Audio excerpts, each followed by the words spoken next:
Tomorrow is expected to be mostly sunny with a high of 87. Thursday will have intervals of clouds and sunshine with a couple of showers and a thunderstorm. Feeling humid with a high of 84. I'm meteorologist Jason Caterina on AM 560, The Answer. Get the latest weather, traffic, and news updates online at 560theanswer.com. Portions of the following show may be pre-recorded. Now, from the Signature Bank Studios. This is Chicago's Morning Answer with Dan Proft on AM 560. The Answer.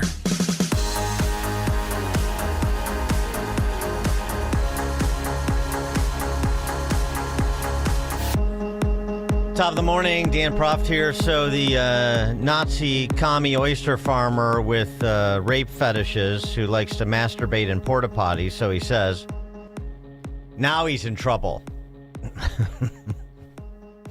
Now the neo-Bolsheviks are turning on him intra-party. Before, it was a flawed human. It was a redemption story. It was somebody that has been through difficult times, as we all have, and, you know, dabbled in SS tattoos. You know, who hasn't been there? That was the line. But yesterday, after a woman who was mentioned in the New York Times story about his boorish, borderline violent behavior in the direction of women, came forward and did a sit-down with Jake Tapper and made an accusation that she described as having wrestled with making, that now has all of his former friends flipping on him and calling for Plattner to step down just in advance of the deadline to replace him, July 13th. Biden Redux, 312-642-5600, alphawealthgroup.com. Call and text line. Jenny Rassicott is her name, and here's the pertinent part of what she had to say. I know that you have been very reluctant to tell this story. Yeah. Very reluctant. Why did you ultimately decide to do it? Why come forward? A few reasons. One of the biggest ones is that I think that there are a lot of men in this world relying on the silence of women and to be where they are. And I don't want to contribute to that. I also want to just get my life back. There are going to be people, maybe even his campaign, certainly his supporters, who say this is politically motivated. What would you say to that? I couldn't disagree more. That was actually one of the reasons that I didn't come out. Because you agree with his politics. I do. I really agree with his politics. I think we need somebody with those political stances and who are willing to do the work. And, I see his political videos. They get me fired up as well. I understand why people want someone like him in office. And I felt like me coming forward would potentially take that away. And I felt really uncomfortable with the responsibility and the weight of my story and what that might do. When people hear this from you, mm-hmm. Are you saying you should not vote for him because of what happened? I'm not going to go as far as to say that. I'm just here to tell my story, to give a clearer picture of who he is and the type of past that he has. And I just think it's fair to the democratic process to let people know who they're voting. Well, she certainly established her Dem socialist bona fides by suggesting that someone she is accusing of rape, that accusation by her should not disqualify him in the minds of voters. It's a remarkable statement. There is so much disturbing about every aspect of this and every party involved. She said that she had been dating him for more than 2 years before he entered her rural Maine home uninvited one night in late 2021, deeply intoxicated, and forced himself on her while she repeatedly told him to stop. She said she cut off contact with him after telling him the encounter was not consensual. quoting Rassicot, I remember him grabbing my pelvis and being really forceful of me. I remember the specific moment where I thought to myself, like, this is no longer my choice. And now, because this is a Democrat, as opposed to the New York Times story a month ago that featured somebody affiliated with Republican Party politics, now all those people who were defending him, well, you know, they had second thoughts in advance of, again, the deadline, and with a look-see at the poll numbers that are not as attractive as they hoped they would be at this stage in terms of this possible Senate pickup. Graham Plantner took to social media to post a video response. You know, he prides himself as authenticity. That's one of his calling cards. Genuine guy, which is why it's a little distressing that this took so many cuts to get done. Speaking from the heart, but here's his denial. I wanted to directly address the troubling, serious, and false allegations against me. Any accusation of non-consensual behavior is categorically false. Over the last 10 months, I have been deeply humbled by the faith Mainers have put in me. You have welcomed me into your homes, into your places of work, into your restaurants, into your houses of worship.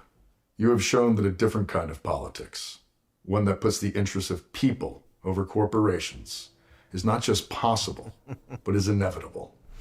This movement we have built, the largest volunteer base in the history of Maine politics, the hundreds of thousands of grassroots donors, and the supporters across the ideological spectrum, we were united in a love of Maine, a belief that our politics must change, and a focus on defeating Susan Collins. So, regardless of the inaccuracy of the reporting, but mindful of the political reality it will inflict, we are taking the time to reflect on the best path forward for the state that I love, the people that I love. He's so selfless. 312-642-5600. So it wasn't the Nazi tattoo. It wasn't lying about the Nazi tattoo. SS to be more specific. Yeah, because as he told one of his former paramours, they were like a kill squad when he was overseas in serving in the military. Rape fantasies about people would break into his home. He sexted with women while he was married. Didn't seem to bother Amy, who he put up to deliver some sort of ransom statement after that New York Times story break. We'll revisit that. Bragged about drawing penises in porta potties and fantasizing about masturbating in them. I can't remember. It's hard to keep track. Praised Islamic terrorists. Threw in with anti-Semitic conspiracy theories. Called himself a communist. Joined an app known by predators to contact minors. And those sexual assault allegations that first surfaced in a New York Times piece a month ago. None of that was enough to offer anything other than, well, I mean, let's use their words. Here's esteemed Senator Sacagawea from Massachusetts. That's my kind of man. Oh, yeah. Ruben Gallego, you remember, Swalwell's BFF. Guy that rides shirtless with his best friend on camels on the beaches of California. This guy is an authentic man. You know, he's not anti-Semitic. And more importantly, not more importantly, but just as important is that he's going to win this election. And we need to win elections. We cannot go another 4, 5, 6 years, trying to get the Senate back. Like, we need to consistently win, because whoever's going to be president in 2028, we need to hand them the House and the Senate. You know what I like about Graham Plantner? He's not anti-Semitic. Is that the way you describe somebody that you support or are friends with? What do you like most about him? He's not anti-Semitic. So it's a bit of a plaintive wail, isn't it? It's a bit forced. I didn't ask if he was anti-Semitic or not. No, I'm just volunteering it. Oh, well, that certainly sets my mind at ease. Frank, Board of Trade. No question in my mind that they were going to get rid of this guy. And that woman, she's a shill. Using expressions like do the work. Their internal numbers said that he was a dead man, so they dumped him.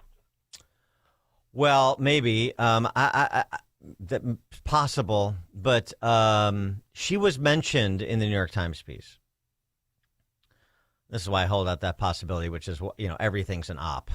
The knee-jerk reaction. Everything that ever happens is an op because everybody's so sophisticated here and competent, and their judgment is always so spot on. No, a lot of them are incompetent, including on the politics side of it. And a lot of them overreach and are unable to pull off the scams they desire to pull off. Please see Joe Biden. So everything's an op. Maybe. Because the New York Times was aware of her, and I'll get to this after the news, because of how the New York Times handled that story. You remember me saying when that New York Times story broke, even though this feels like an expose on Graham Platter, or it's presented as an expose on Graham Platter, it feels like they're doing damage control. There's a PR term for it. And the fact that they knew about Rassicot and they knew that these allegations were out there, and so did Plattner staffers, and that wasn't centerpieced in the New York Times expose, in quotation marks. Holding it back to see how he did? Possibly. But the flip side of that is to say, you just heard Rassicot say that his politics are her politics. So, of course, she uses the same language because they don't have minds. They just have political cant between their ears that they regurgitate on command. So there's that possibility, too. Maurice in Berwyn. Hey, Dan, as I told the screener, I thought it was going to be hold our nose and vote. I have a sense of morality, but, if we got to factor in morality against this guy, it should be against all guys, right? Well, every guy or gal is measured based on their merits. They're not all the same. So, okay. Well, I think it's a standard we should hold against everyone, right? I think it's kind of ridiculous that we kind of pick and choose. Okay. The standard the Democrats set for themselves is all women should be believed. That's not a standard that I set for candidates because I don't think all people should be believed based on their sex. So this is why I'm saying it's specific to the individual as well as the standard. Of course it is. It should be one standard for everyone across the board. And that's the ridiculous part. This guy, your guys, anyone. Morality should exist for everyone in the position going for public office. It's ridiculous that there's two standards. That's me being somewhat tongue-in-cheek. Yeah, that was it. But this guy, obviously, he's scum. Of course, I would not vote for someone with a Nazi tattoo. That's ridiculous. You would think that would be a leading indicator, yeah. Yeah, you would think that'd be troubling. Yeah, of course. Yeah, thanks for the call, Maurice. You would think it'd be troubling. But, look, I didn't hear... David Duke just came out in support of these Mamdani-backed DSA candidates that won the other Tuesday. Darlisa Chevalier, he likes that she opposes interracial dating just like he does. Likes what Omar and other members of the squad, or prospective members of the squad have to say about Jews. Well, didn't hear a renunciation. Maybe that's this consolidation of people that are totalitarian in orientation for different primary motivations. It's all coming together under the Neo-Bolshevik Party, which has subsumed what was formerly known as the Democrat Party, as I've been making the case for many moons now. All right, more on this story. Take more of your calls. Fold in the New York Times media piece to this, this party and its media. You have to think about it. You have to conceive of it properly. New York Times is this party's media. So why is Jake Tapper doing this? Why did the New York Times choose to handle their expose a month ago the way they did? 5:38. Now we check the headlines. 66 degrees in the QC Kinetics newsroom. Chicago area residents have been identified as some of the 10 on board a boat that capsized in Geneva Lake in Wisconsin last week, killing 3 children. 3 children ages 10, 6, and 7 died in the incident. The occupants of that boat were from Batavia, Wheaton, and Fontana, Wisconsin. Authorities are investigating a standoff involving a shooting suspect on Chicago's South Side. Police say a male fired shots at an occupied vehicle yesterday in the 7600 block of South Essex before running into a building near the Crown Youth Center. Officers and SWAT responded to the scene for hours. The situation did end last night with no one in custody. A motorcyclist was killed Monday evening in Mundelein, where police and members of the fire department responded to a crash near Route 45 and Route 83 around 5:30. Motorcyclist, 34-year-old man, was ejected, pronounced dead on the scene, name not immediately released. A Lake County judge on Monday ordered Marshall Sheffer detained while awaiting trial, saying there was no other way to prevent him from continuing similar behavior. Anytime somebody betrays the community in that way, it can have a very deep impact. We know that people are in pain today. After court yesterday, Lake County State's Attorney Eric Reinhardt, Sheffer is charged with possession and or creation of child pornography, after prosecutors say Libertyville police found photographs altered by artificial intelligence of girls ages 12 to 14 on his phone. Prosecutors said the girls are students at Highland Middle School, where Sheffer has been employed for 18 years. The Department of Government Efficiency this morning is out of business. Final social media post from the agency was published over the weekend. Post said the formal mission of DOGE may have come to an end, but the mission to eliminate waste, fraud, and abuse will continue. NATO leaders are meeting in Turkey this week for a summit. Secretary General of NATO, Mark Rutte, spoke at the summit and the Defense Industry Forum. NATO is rapidly expanding our ability to deploy and operate drones at scale.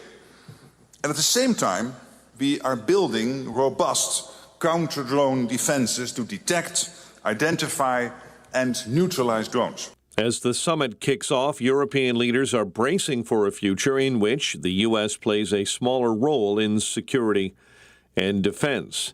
This morning, nearly one-third of Illinois counties have voted to explore creating a new state separate from Cook County. 7 more counties could join the movement in November. In all, 33 counties have voted on similar referendums between 2020 and 2024, and now Henderson County is the latest to join that list after its county board approved the measure to appear on the November ballot. Coles County's board is also approving a measure, while Macoupin County approved it in June. The U.S. Attorney's Office for the Northern District of Illinois says 305 fugitives have been brought into custody since May 1st.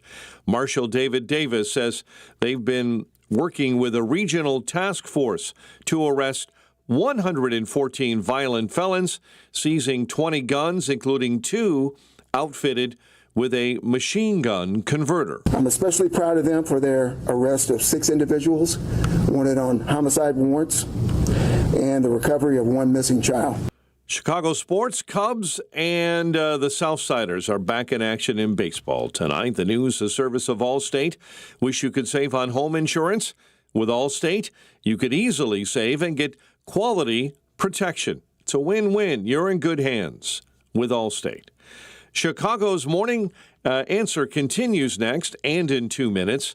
Your AccuWeather forecast in the Air Right Heating and Cooling Weather Center. Scott Jennings is a little skeptical. Color me skeptical that the Iranians, particularly the ones in the IRGC, woke up this week with a new attitude. That seems very unlikely.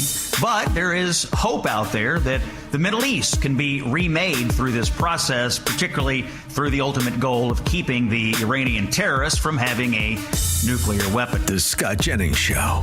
Weekdays at noon, right before Hugh Hewitt at 2 on AM 560. The Answer. Foundations of Freedom. A look at America's founding principles and the leaders who shaped our nation. When Abraham Lincoln was elected president in 1860, America stood on the edge of collapse. Over the next 4 years, the Civil War claimed more than 700,000 lives and tested whether our republic could endure. As the war drew to a close, Lincoln looked beyond victory. He looked toward healing. In his second inaugural address, he challenged the nation. Let us strive on to bind up the nation's wounds, to achieve and cherish a just and lasting peace. Lincoln understood that preserving the greatest experiment in self-government required more than winning a war. It required the character to restore what had been broken. More than 160 years later, America still faces division. The question is not whether we'll disagree. The question is whether we still have the wisdom and the character to heal together. Hi, I'm Chuck McDowell, the timeshare cancellation guy and founder of Wesley Financial Group, and I want to set the record straight. I am not an attorney. I've never wanted to be an attorney, and the truth is I really don't even like attorneys. If I sound like an attorney, I'll apologize. But what I've learned in my 15 years in the timeshare cancellation business is you don't need to be an attorney to get folks out of their timeshare. After 15 years and over 50,000 cancellations, I can tell you with confidence, we know how to get you out of your timeshare. Call us today and we'll send you our timeshare exit guide absolutely free with all your options for cancellation. Attorneys, this was meant to be funny, so please don't sue me, especially my friend Kenneth from Black River Falls, Wisconsin. Call now for your free timeshare exit info kit. 800-921-5252. That's 800-921-5252. 800-921-5252. Progressive presents Heroes That Keep Truckers Going. Today's hero, all the furry four-legged co-pilots out there. Pets like Axel, Bandit, and Smokey, who may not understand humans but do listen to you rant about young people today for hours. Thanks, heroes. Know what else keeps safe truckers going? Saving an average of $6,181 when they elect to share their ELD data with us. Get a quote at ProgressiveCommercial.com. Progressive Casualty Insurance Company and Affiliates. 2025 National Average Safe Driver Enrollment Discount Savings for new Progressive customers. Excludes mandatory program participants. Not available in all states. Driving data could increase or decrease premiums at renewal. Of all the wireless companies in America, only one has 5 stars in every category from Consumer Reports, and that company is Pure Talk. Coverage, support, value, data. 5 stars across the board. Plus, no service contracts and no cancellation fees. Just phenomenal U.S. customer service on a crazy fast 5G network. Dial pound 250, say micro, and switch to a 5-star American wireless company that won't let you down. Pure Talk. A riddle brought to you by Progressive Insurance. What do your home and auto have in common? Progressive protects them both. It was an easy riddle. Learn more at Progressive.com. Now, your official weather forecast. Today will be mostly sunny with a high of 85. Tonight, expect clear skies with a low of 66. Tomorrow will also be mostly sunny with a high of 87. Thursday will bring intervals of clouds and sunshine along with a couple of showers and a thunderstorm. It'll be humid with a high of 84. I'm meteorologist Jason Caterina on AM 560, The Answer. Get the latest weather, traffic, and news updates online at 560theanswer.com. This hourly segment is brought to you by The Real Story with Jeannie Ives and Amy Jacobson. Heard weekday mornings at 11 on AM 560, The Answer. Now, from the Signature Bank Studios. Only the biggest stories, only the biggest guests, and only the biggest opinions. This is AM 560, The Answer. Top of the morning, Dan Proft here. Let's fold in the D.C. press corps in the form of the New York Times specifically, or primarily, with respect to the Plantner circling the drain, having canceled campaign events and reassessing his campaign in the wake of all of these neo-Bolshevik title holders from Schumer on down calling, who once 5 minutes ago were backing him, he's going to bring home Maine for us, and now are saying he needs to leave the race because they're aghast that he would have sexually assaulted, raped, really, is the accusation, a Democrat like Jenny Ransicott. They were, of course, skeptical that he would have abused a Republican, Lindsay Fifield, that was profiled in the New York Times piece a month ago, because she's a Republican. She also spoke with Politico in addition to talking to Tapper, did Jenny Ransicott. She did 3 interviews over the past 2 weeks, according to Politico. Politico spoke with a man Rascott dated and confided in the years after the alleged incident and reviewed documents, including emails between Rascott and her therapist and messages between Rascott and an acquaintance whom she warned against getting involved with Plantner years before he ran for office. So there is contextual evidentiary support for the claims that she was making because if you read between the lines, she was making those claims at the time of the incident, without the political backdrop here of him being a Senate candidate. Interesting thing she also said, Jenny Rascott, about the accuser that was profiled in the New York Times piece. My part of the story was just a read over. And the story was Lindsay and the accusations of her being politically motivated. So Rascott got it as well, which ultimately she says is part of the reason why she decided to come forward. The New York Times had the same information. Must have. In point of fact, Mary Catherine Ham makes the point properly. The New York Times leveraged Rascott's then off-the-record story to get Lindsay Fifield, a Republican, to go on the record, intimating to her she'd be the least of the accusations in the article, and then they hung her out to dry. Right. It's a term of art, or there is a term of art for this, I should say, in the media PR world. And it speaks to what my instincts were when I described this New York Times story at the outset when it broke, which is this feels like they're doing damage control for Plantner. They're trying to put a tourniquet on this. And it's called a soft catch and kill. And Matt Whitlock, who's a professional PR flack, described it similarly after, this was concurrent, but we came to the same conclusions. Yes, it's called the soft catch and kill, and the Daily Caller did a really great job also breaking down the process of how the New York Times found incredibly shocking information and then proceeded to find different ways to bury it in a story. When you read that New York Times story, you would think that their biggest objective, and sometimes this is the role of editors instead of reporters, but they wanted to bury the most troubling parts of this sort of in between a whole lot of political conversation. They spent more time in that story giving you reason to doubt Lindsay Fifield, who's a very good friend and also a very credible witness in this story. They wanted to spend more time giving people reason to doubt it, and that's what Graham Plantner's team has done. They've used the breadth of this story to say she's a Republican operative, you shouldn't believe her. The challenge is now there's 2 or 3 more major outlets working on this story, trying to fill in the gaps that the New York Times left out there in their effort to sort of cover for Graham Plantner with this sort of soft catch and kill play that they did for him. 312-642-5600, alphawealthgroup.com, call and text line. Jodi Kantor, who was a cause celeb reporter because she was on point for the Gray Lady when it came to Harvey Weinstein. Listen to this mealy-mouthed soft peddling of the story they did in the context of Rascott's accusations that broke yesterday. Here. Well, let's talk about what they may or may not be willing to overlook.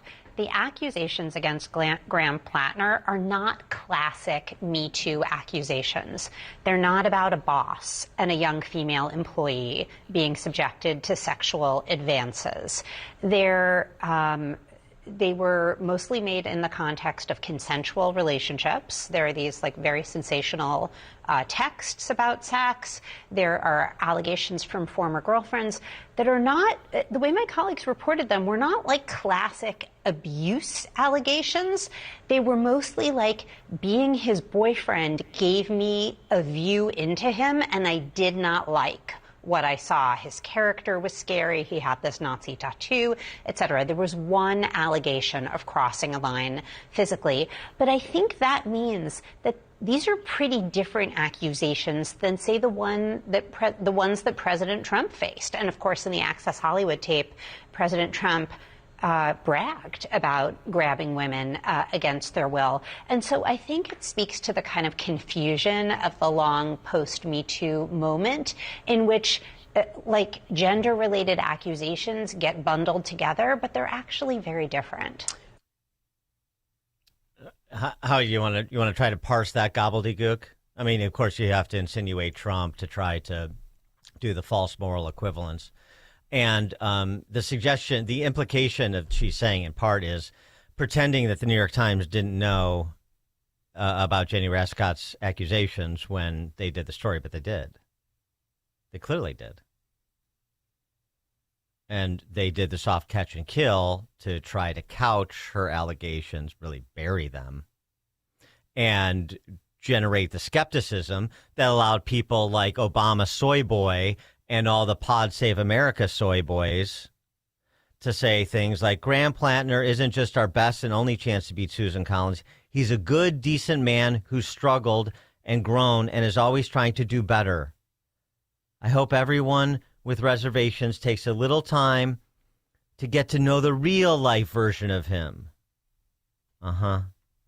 Yeah, because we don't want candidates that were hatched in labs. Speaking of soy boys, this DSA apparatchik that recruited him, remember these two? Daniel Moraff, who it was the after Plattner's big win in the primary in Maine.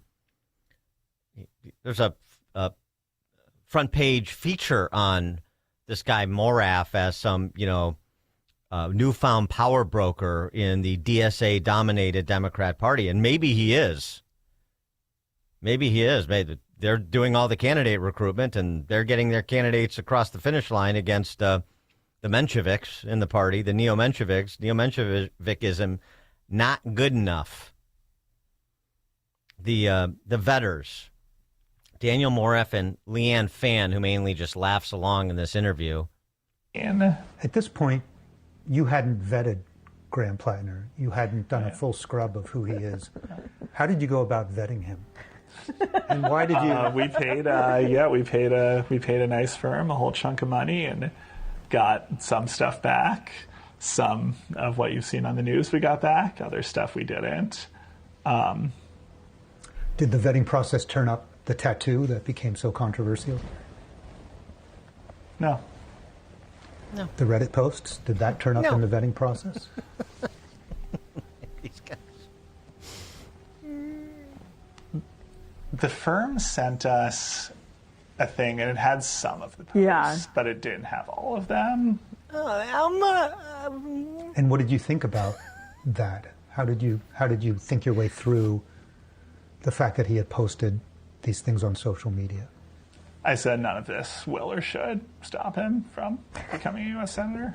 And what was your thinking there? Agree. I think if what the voters wanted were people who were grown in vats and had never done or said anything that they might regret their entire lives, we'd have a very different country. Part of our thesis here is that people do not want their candidates grown in vats. They want people who are real human beings, and they want people who do not look and sound like the vat-grown people who've been leading this country off a cliff for the last century. And that was Graham. Just days after this. And if you think, gosh, that Daniel Moraff sounds familiar, you may remember him as Peter Brady on the Brady Bunch. When it's time to change, then it's time to change. Don't bite the tide, come along for the ride, don't you see? When it's time to change, you've got to rearrange who you are into what you're gonna be. Sha-na-na-na-na-na-na-na, sha-na-na-na-na, sha-na-na-na-na-na-na, sha-na-na-na-na. He was so innocent back then. Now he's a DSA apparatchik. Sorry to report the turn. 312-642-5600, alphawealthgroup.com, call and text line. But, of course, the soft catch and kill and the rise of the DSA led all of these esteemed senators and soy boy operatives like Favreau to say absurd things Everything that was in the public domain. He's a decent man. There's a transformation going on.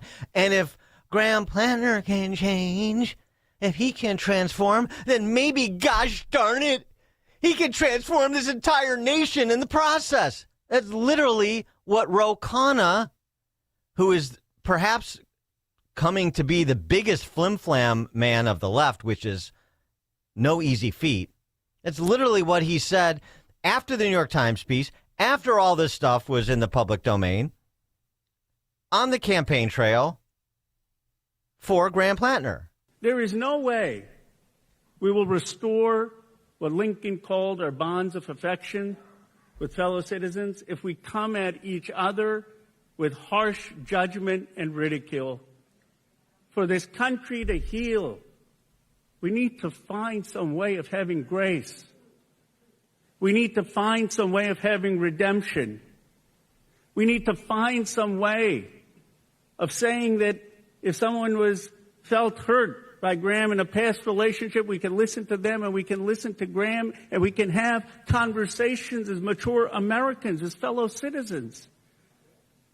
If Graham Plattner and all of you find a way to build that redemption through this campaign, through this transformation, maybe you would show a way for this country to start to redeem itself, because we sure need that as we approach this 250th anniversary. If I can change, Я думаю, что каждый тоже изменился сегодня. and you can change, Вы можете измениться. everybody can change. Everybody can change. Yeah, Ro Khanna, I preferred in the original Soviet. Really. If we can get rape accusers together with the persons or the person or persons they accuse of raping them, and they can transform, then that could be a spark to transform an entire nation. Literally what Ro Khanna was selling. That's my kind of man. Sure is, says Lizzie Warren. Jeff, Northwest Side.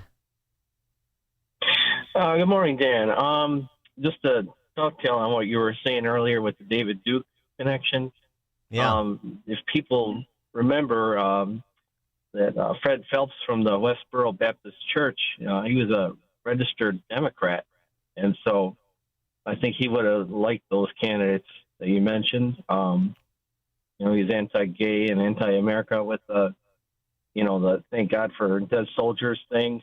Yeah, right. And hating America. Yep. Yeah. No, absolutely. Thanks for the call, Jeff. No, another great neo-Bolshevik. I mean, there's slightly different motivations, but it's so interesting how they arrive at the same destination so quickly. And even now, by the way, you have people suggesting that who are defending Plattner before, people at the Bulwark and Marjorie Taylor Greene and others. Now, where do they go when they've lost the ability to defend themselves because the left that they're actually a part of has turned on him? No, it's an AIPAC. It's the Jews. They did it. Seriously. That crap is out there. Of course. Could they be more intellectually vacuous? No, they couldn't be. Bill, Northwest Side. Sure, he has a Nazi tattoo, but that doesn't make him anti-Semitic. Come on, man. No, it was a rough time in his life, Bill. I mean, of course. I mean, Doug, how about where's your grace? This is a man in transformation. By the way, when Graham Plattner asked what type of masculinity he emanates, oh my gosh! First of all, you would only get that question on some leftist crackpot podcast. And you would only get this kind of answer from some, whether he served in the military, communist with the SS tattoo and all the other, I mean, the pablum of this huckster and his defenders. It's just dressed up soy boyism, dressed up like G.I. Joe. You represent masculinity in certain ways. The Democrats have trouble connecting with male voters. Describe the masculinity that you represent. I think it's just a healthy form of it. Yeah. Which is, look, I mean, I lift weights. I shoot guns. My background is obviously in the military. I work outside. Most of my hobbies are things that people tend to associate with. Pretend to be an oyster manly farmer. stuff, I guess. At the exact same time, I go to therapy. I have a very open sort of dialogue and emotional relationship with my wife. I work incredibly hard to put myself in places where I share space with folks. We share space with folks. Well, what does that mean? I go out and pick up some hamburgers, sharing spaces with folks. I work very hard on my communication with my wife, as well as the women that I'm sexting, who are not my wife. The whole thing is a fraud. Not close.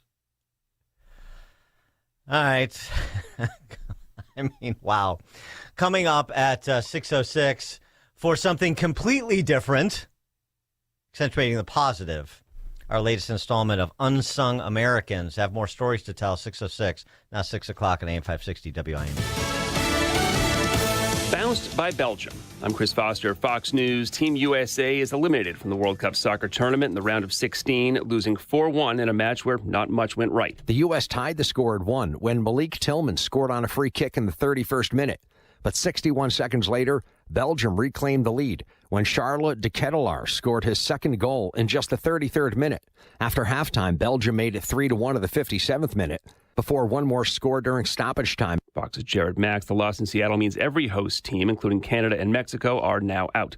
President Trump is in Turkey, just arriving for a two-day NATO summit, again accusing allies of not pulling their weight. From defense spending to Greenland to not joining the war on Iran, the last year has seen plenty of sources of dispute between President Trump and the NATO alliance. I just want loyalty. We're so loyal to them. Speaking last month in the Oval Office, NATO allies are promising to take on more of the burden of defending Europe. Secretary General Mark Rutte promises that is happening. We are stronger together in NATO with partners to ensure the freedom and security we all hold dear. In Ankara, Turkey, Jonathan Savage, Fox News. Maine Democrat Senate candidate Graham Plattner says he is postponing campaign events indefinitely and considering his political future, accused of raping a woman in 2021. 41-year-old Maine resident Jenny Rassicott told Politico that 5 years ago, a drunken Plattner entered her home uninvited, then forced her to have sex against her will, a claim that Plattner denies. And the political fallout is ongoing. Allies like Representative Ro Khanna and Senator Ruben Gallego have withdrawn their support, and Senate Minority Leader Chuck Schumer joined a growing chorus of Democrats calling for Plattner to drop out of the race. Fox's Max Gordon. Plattner has until next Monday to withdraw and be replaced on the ballot by a candidate chosen by the Maine State Democratic Party. America's listening to Fox News. 66 degrees. Sunshine outside at 6:02 on AM 560. The Answer. Good morning. I'm Mike Scott. 3 are wounded in a shooting on Chicago's west side. This morning, police say 2 men and a woman were arguing with another person last night in the 3900 block of West Division when the other person fired multiple shots. There have been no arrests made. State police have identified a Missouri man seriously wounded in a shooting at a church in the southern Illinois city of Effingham. Security at St. John's Lutheran Church contacted Effingham police Sunday to report a suspicious man. Officers located Alan Gattino inside and learned he arrived in a vehicle that was stolen. They attempted to restrain him. Gattino then pulled out a firearm, which discharged, causing a self-inflicted, life-threatening wound. 2 suburban reservoirs are nearly full of water after 4 rounds of strong to severe thunderstorms that dropped in and around the 4th of July. The Metropolitan Water Reclamation District of Greater Chicago reports the Thornton Tunnel and Reservoir Plan was 94% full. The McCook Reservoir, 98% full, or about 3.4 billion gallons of water. By the way, the highest reported rainfall during the storms came in Sugar Grove, where over 8.3 inches of water fell from Thursday, July 2 to Saturday, July 4. Meantime, City of Chicago Department of Water Management and the Metropolitan Water Reclamation District are set to unveil 2 new giant underground stormwater storage units in the city of Chicago, a $12 million investment that will debut today, including helping protect properties on Chicago's west side in the 28th, 29th, and 37th wards. After State Representative Harry Benton resigned after findings in an ethics investigation conducted by the Inspector General have called for public transparency, there is uncertainty if the investigation will ever be made public. Governor J.B. Pritzker and House Speaker Emanuel Chris Welch discussed the investigation yesterday. I'm always in favor of transparency. I think that one of the reasons, though, that he may have chosen to resign is because I think in the absence of someone actually being in the legislature still, a report can't be released about somebody that's not in the legislature anymore. The commission is scheduled to meet later this month, and Welch says the head of that commission will be in attendance. Cubs and White Sox back in action tonight after a day off. The news is service of the AM 560 Advantage, where membership has its privileges. A check of the roads in 2 minutes on AM 560. Larry Elder believes it was the right decision. It was quite courageous for President Trump to start a war with Iran in the first place, given the absence of support by the American people and the absence of support by the international community. And why did he do it? Because it was the right thing to do. Because 7 previous presidents had kicked the can down the road. The Larry Elder Show. Weeknights at 8, right before Sean Hannity at 10 on AM 560. The Answer. Sign up for the AM 560 Answer Advantage to get early alerts on event ticket sales, special discounts, and contest opportunities. Sign up today at 560theanswer.com/advantage. Your local State Farm agent, Anthony DeGrotto, combines good neighbor service with surprisingly great rates. You can combine your home, auto, and life insurance to not only save you money, but give you the peace of mind you've been looking for. Anthony DeGrotto is your go-to agent in Chicagoland. He and his team will work for you to provide the best service you expect at the price you want. Combine your home, auto, and life insurance today. Anthony DeGrotto will help you mix and match things perfectly. His State Farm office is a top pick 2024 Daily Herald Reader's Choice Award winner. He's a proud supporter of Tunnel to Towers and like-minded as you. His State Farm agency is currently looking to add members at their Roselle office. Call Anthony at 847-895-1500 today or visit DeGrottoSF.com. That's DeGrottoSF.com. Like a good neighbor, State Farm is there. Individual premiums will vary by customer. All applicants subject to State Farm underwriting requirements. Hey, I'm not one to say I told you so, but do you remember last year when I told you that Pure Talk was hands down the best wireless company that I'd ever used? Well, some of you were skeptical, but Consumer Reports just asked 120,000 people to rate every wireless company in America, including the big boys. Well, guess which company was the only company to get 5 stars in every category? Yeah, Pure Talk. Coverage, support, value, data. 5 stars across the board. No service contracts, no cancellation fees, just great U.S. customer service on a crazy fast 5G network for a fraction of what you've been paying. I'm not going to say I told you so, but I will encourage you one more time to dial pound 250, say micro, and switch to a 5-star American wireless company that won't let you down. Pure Talk. Your kitchen's outdated. Your bathroom feels cramped. Every day you wait, prices go up. And you keep living in a space that doesn't work. At Forever Remodeling, one team handles everything. Design, planning, and installation, start to finish. We show you your new space in 3D before we ever break ground. No surprises. With flexible financing options, the home you want is closer than you think. Visit foreverremodeling.com. That's the number 4, everremodeling.com to schedule your personalized in-home design consultation. Each morning, the newsmakers and the newsbreakers shaping today's conversation are heard on the AlphaWealthGroup.com answer line on Chicago's Morning Answer. When you need answers about what's happening in your world, you turn to AM 560 The Answer. And when you need answers about how to prepare for and protect your retirement, you turn to the Alpha Wealth Group, now the proud sponsor of the AM 560 Answer Line, right here on Chicago's source for news, opinion, and insight. AM 560 The Answer. Gain insight into building strong marriages and raising godly children with Focus on the Family with Jim Daly each weekday at 11:30 a.m. on our sister station, AM 1160. Hope for your life. 6:09, Team Hochberg Traffic Center time. Accident on the outbound Ike. 3 left lanes are blocked this morning. Outbound at Harlem Avenue, you're backed up to Central. You can squeeze by on the right-hand shoulder. Stevenson, accident on the right shoulder. It's on the inbound side at Central Avenue, and an accident reported this morning on DuSable Lakeshore Drive, northbound after 47th. Bad accident, 8094. 4 left-hand lanes are blocked. This is eastbound 8094 between Torrance and Calumet Avenue. Police activity there, and traffic is getting by on the right shoulder on 8094. Chicago's Morning Answer continues next. But now a check of your forecast in the Air Right Heating and Cooling Weather Center. Today will be mostly sunny with a high of 85. Tonight, expect clear skies with a low of 66. Tomorrow will also be mostly sunny with a high of 87. Thursday will bring intervals of clouds and sunshine along with a couple of showers and a thunderstorm. It'll be humid with a high of 84.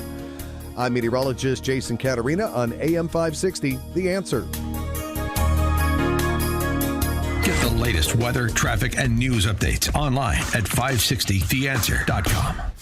This hourly segment brought to you by Unleash Your Wealth with Raj Shah and Rick Borick this Saturday at 7 a.m. and 2 p.m. Learn more at scwealthadvisors.com. Now, from the Signature Bank Studios, this is Chicago's Morning Answer with Dan Proft on AM 560. The Answer. I am a real American. Fight for the rights of every man. I am a real American. Fight for what's right. Fight for your life. Top of the morning, Dan Proft here. We've got more stories. This segment we started doing on sort of inspired by America 250, and I was really instigated by an untimely death of a friend of mine a few weeks ago, and I just started thinking about other people like him who were not household names but constructed households that propel America forward, that make America great, to borrow a phrase. And so we wanted to tell more of these stories and been soliciting on the show stories from our listening audience about people in the Chicago DMA or with a nexus to it who lived lives or are living lives, doesn't have to be posthumous, that are representative of values we should celebrate so they are replicated. That's the concept, Unsung Americans. Edward Schillmoeller, sent in by his daughter, Laura. I'm the youngest of 5 and was raised in Des Plaines by hardworking, wonderful parents. Recently, I was given this copy of my dad's first resume, and it made me smile because of how times sure have changed.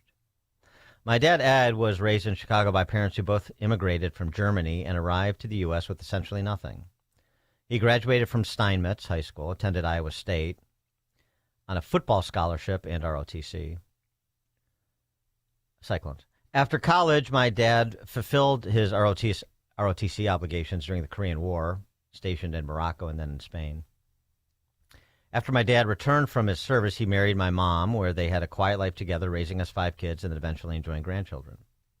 My dad went on to use the GI Bill to get his MBA from University of Chicago and had a successful career as a statistician for A.C. Nielsen. He worked long hours and traveled a ton. His education and career were truly an example of the American dream. My dad was very loyal to his employer and never took advantage of them.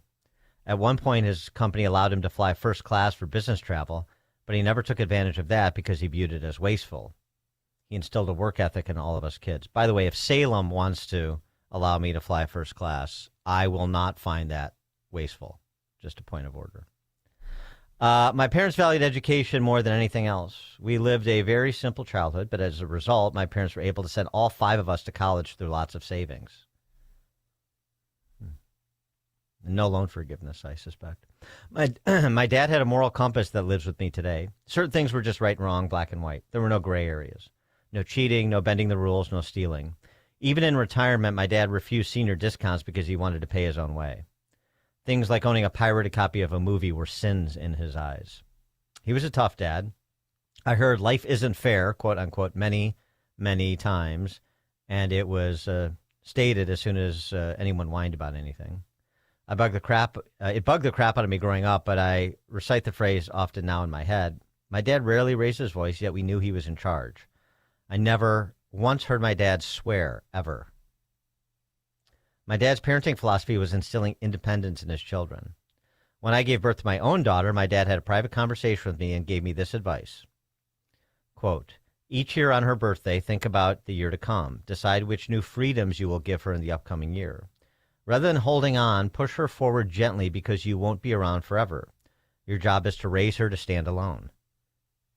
I took his words to heart and have thought about this many, many times over the years.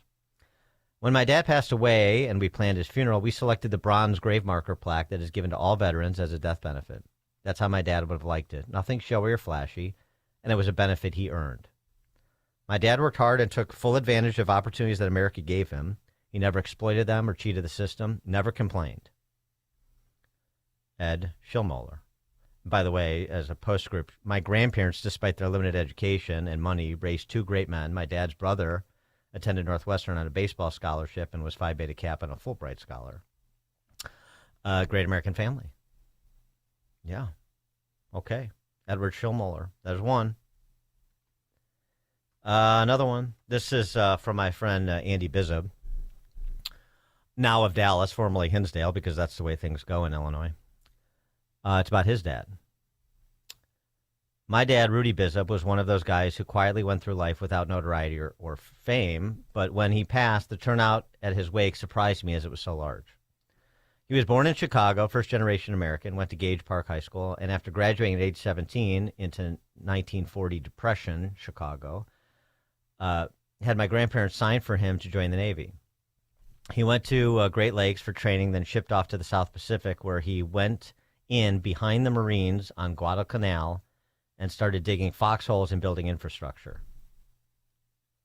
He had several near misses with death and injury that always stuck with him, as he told me how he wondered why he was a survivor. Now he had all of these questions to ask God when it was his time to go. He lived a very happy and satisfying life and had no fear of death thanks to his strong Catholic faith, which is the greatest gift he and my mom gave me. Returning to Chicago after a medical discharge due to malaria, he got a civil service job with the city, starting as a bridge tender, then transitioning to the water department to be a meter reader, while moonlighting at my uncle's machine shop in Elk Grove Village to put me and my 2 sisters through Catholic elementary and high schools. Dad became that guy everyone called when their water heater went out, or any other part of their home or auto broke down. He would bring me along as his assistant, where I learned how to bootstrap all manner of repair work. When he had saved enough money to replace our furnace, he spent hours at the library teaching himself HVAC work and installed a Sears furnace and AC himself. He was a simple, straightforward DIY guy and a crack amateur mathematician despite only having a high school diploma. When I had the opportunity to start a career at the Board of Trade, he lent me half the money I needed, which was about 1/4 of his lifetime savings. I was incredibly relieved to pay him back with interest a couple years later. After 63 years of marriage to my mom, he passed in 2012, the evening of Easter Sunday, after a stroke 2 weeks prior. And knowing his comfort with death was incredibly calming. In eulogizing him, I related how I had prayed to God that morning at Mass to please take him, and my prayers were answered later that day. He loved the Lord, his family, and his country, and I could not have been blessed with a better father, a great, hardworking American World War II veteran, Rudy Bizzub. All right. Great. Ed Schillmoeller, Rudy Bizzub. This one is tough.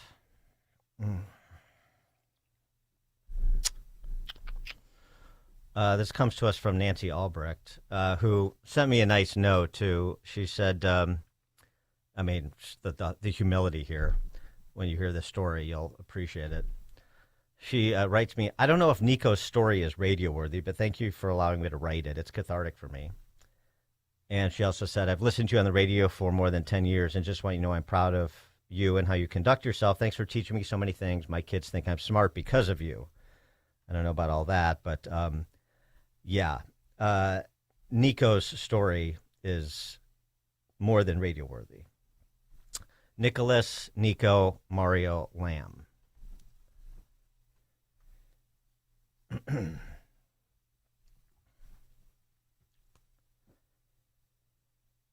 It was a rather mild day for February. My daughter came up to me as I was seated, brokenhearted, in front of my grandson's coffin. Nicholas Nico Lamb, just 20 years old, a junior at Western Illinois, living his best life.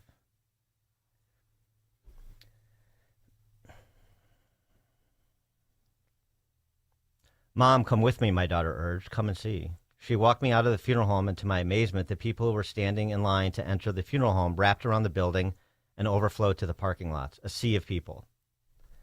As the day would progress, the line from the old Irish ballad rang in my heart. Nico, I hardly knew thee. I came to find out this exceptional young man accomplished more in his mere 20 years on earth than most people do in a lifetime. As I greeted some of the people and asked how they knew Nico, the stories grew larger and more beautiful. Later in the day, friends, classmates, teachers stood up proudly and gave testimony of how their lives were touched and forever changed by just knowing Nico. His list of accomplishments are too long to list, but here's a sampling. He was an Eagle Scout, but more. He was given the rare honor of an Eagle Scout to be inducted in the Order of the Arrow, which is a rare honor. I think I crashed out at Weeblo. Nico was in Scouts since his childhood, and I witnessed so many Scouts come and saw these young men stand and weep at his coffin. One Scout confided to me that because of Nico, he found his way to Jesus.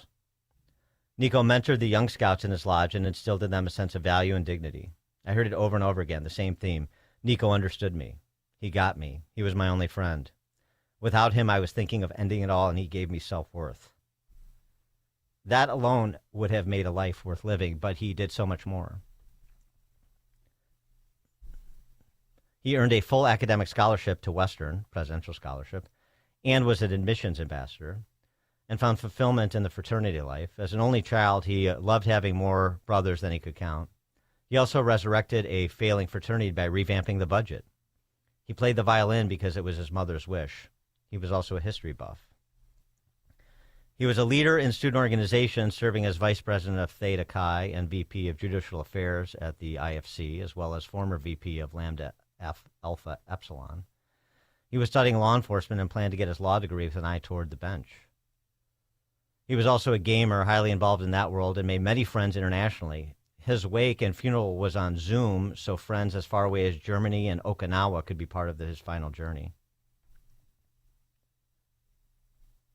It was a Monday morning, February 17th of 2025, when he walked into his first class with two other students and just collapsed, just hit the floor. Some doctors tell us he died instantly, though they worked on him for hours, an undiagnosed genetic heart disorder, although he never exhibited any symptoms. The sudden death shattered his parents, who only weeks before went with him to the Naperville train station to send him back to school after Christmas break, like all Western students who commute do. With Mom following outside the train while he was inside looking for a seat, all while waving to him. Never believing that would be their last glimpse of this child who was so amiable, so generous, who never had a selfish or disobedient moment, a joy to raise. I remember the last hugs with Nico on Christmas Day when he was leaving our family gathering and saying to him, "Love you, sweetie. See you for spring break."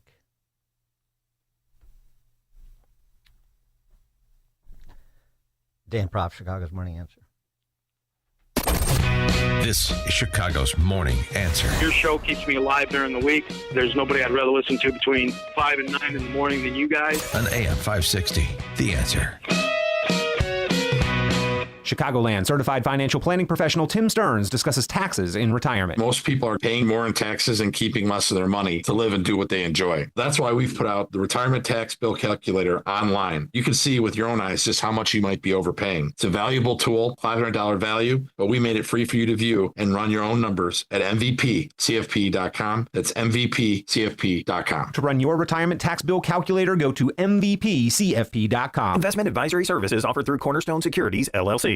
Welcome to another edition of Tuesdays with Tim. My friend Tim Stearns, a certified financial planner with TJ Stearns Financial Planning in Arlington Heights. Tim, how are you? Welcome back. Doing well. Thanks for having me. Tim, for more than 25 years, you've been helping clients achieve financial security and peace of mind. Can you give our listeners some examples of how you've helped clients over the years? A couple of your listeners called in. They're a married couple. They're in their 60s. They were really concerned and tired of trying to manage their own investments. So their accounts were quite big, but they felt like they needed a little help with it so they didn't screw up at this stage of the game. So they couldn't afford to lose any money in the market moving forward, and trying to manage retirement on a fixed income was kind of a daunting task for them. So with about $1.5 million in 401k savings and other stocks and bonds, we rearranged their portfolio so that they had guaranteed future income, less volatility in the market, and of course tax savings. So now they have this peace of mind because they know that they have a protect and grow blueprint.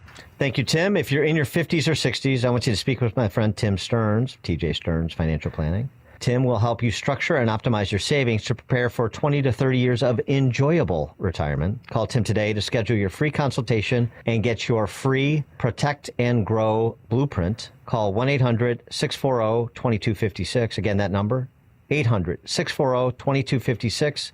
Tell him I sent you when you call Tim at 800-640-2256. On Salem News Channel, principled voices are shaping today's conversation. Scott Jennings brings clarity to the toughest debates.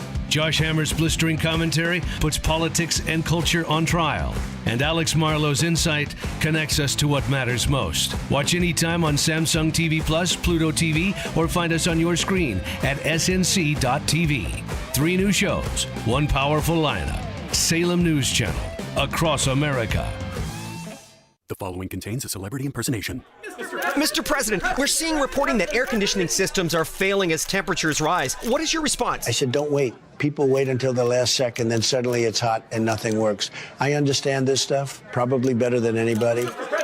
Mr. President, why hasn't the White House issued any guidance? I gave perfect guidance. Call Air Right Heating and Cooling. That's the guidance. If people followed it, we wouldn't even be talking about this.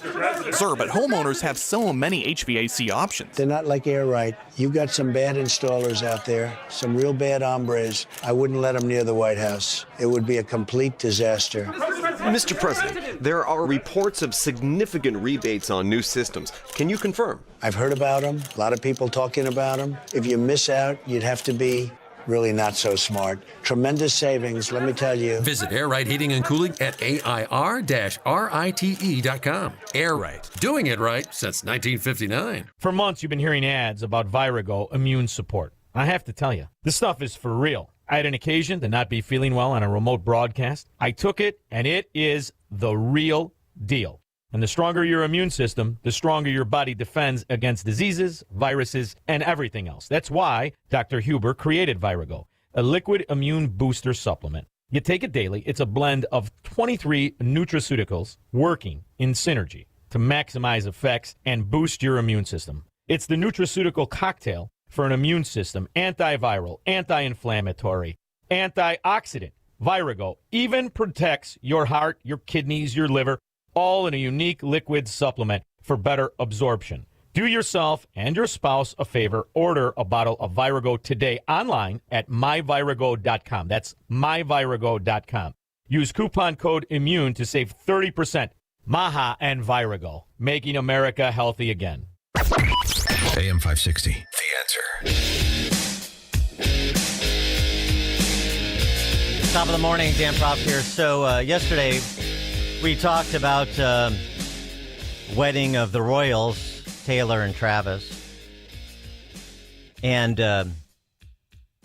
interesting feature of that summer romance is a prenup, 40-page prenup reportedly, that includes a provision where Travis loses $20 million of whatever Taylor would allot him in a divorce for every instance of infidelity.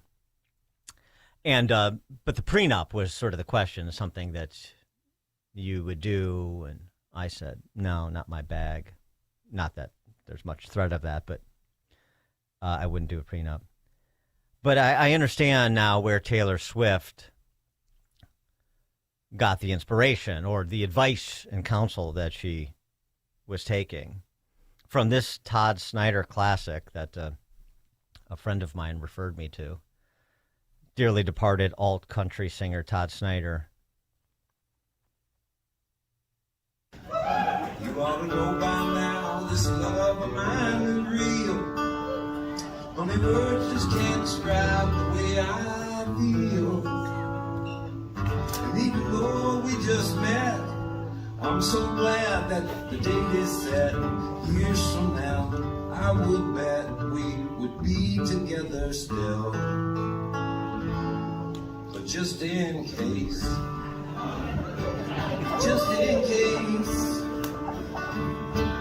this morning I swung by my lawyer's blade.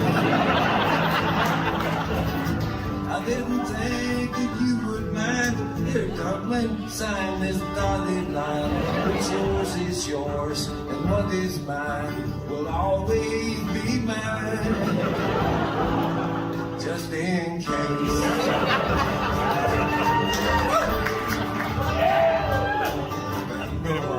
I can't love you enough, but I also can't afford to lose half of my stuff. There's no doubt in my mind these ties that we're about to bind will hold us both together any time it gets too tough. But just in case,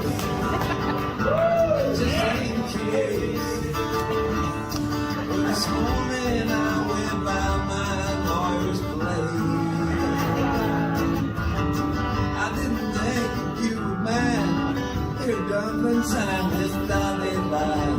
What's yours is yours, and what is mine will always be mine. Just in case. I love you, honey. We're going to be together forever, but just in case. Coming up at 6:36, Trump unveils the Trump accounts are finally here and ready to go. And if you have if someone in your family qualifies, get them enrolled. We'll talk about the math and the magic of compounding. 6:36. Now we check the headlines with Mike Scott. Could that be another reason why Dan Proft is single? Indeed. 66 degrees and sunshine, mostly sunny, and a high of 86 later today. Authorities are investigating a standoff involved in shooting suspect on Chicago's South Side. Police tell us this morning a male fired shots at an occupied vehicle yesterday in the 7600 block of South Essex before running into a residential building near the Crown Youth Center. Officers and SWAT responded to the scene for hours. The situation did end last night. There is no one in custody. A tanker traveling off the coast of Oman in the Strait of Hormuz has caught fire after being struck by a projectile.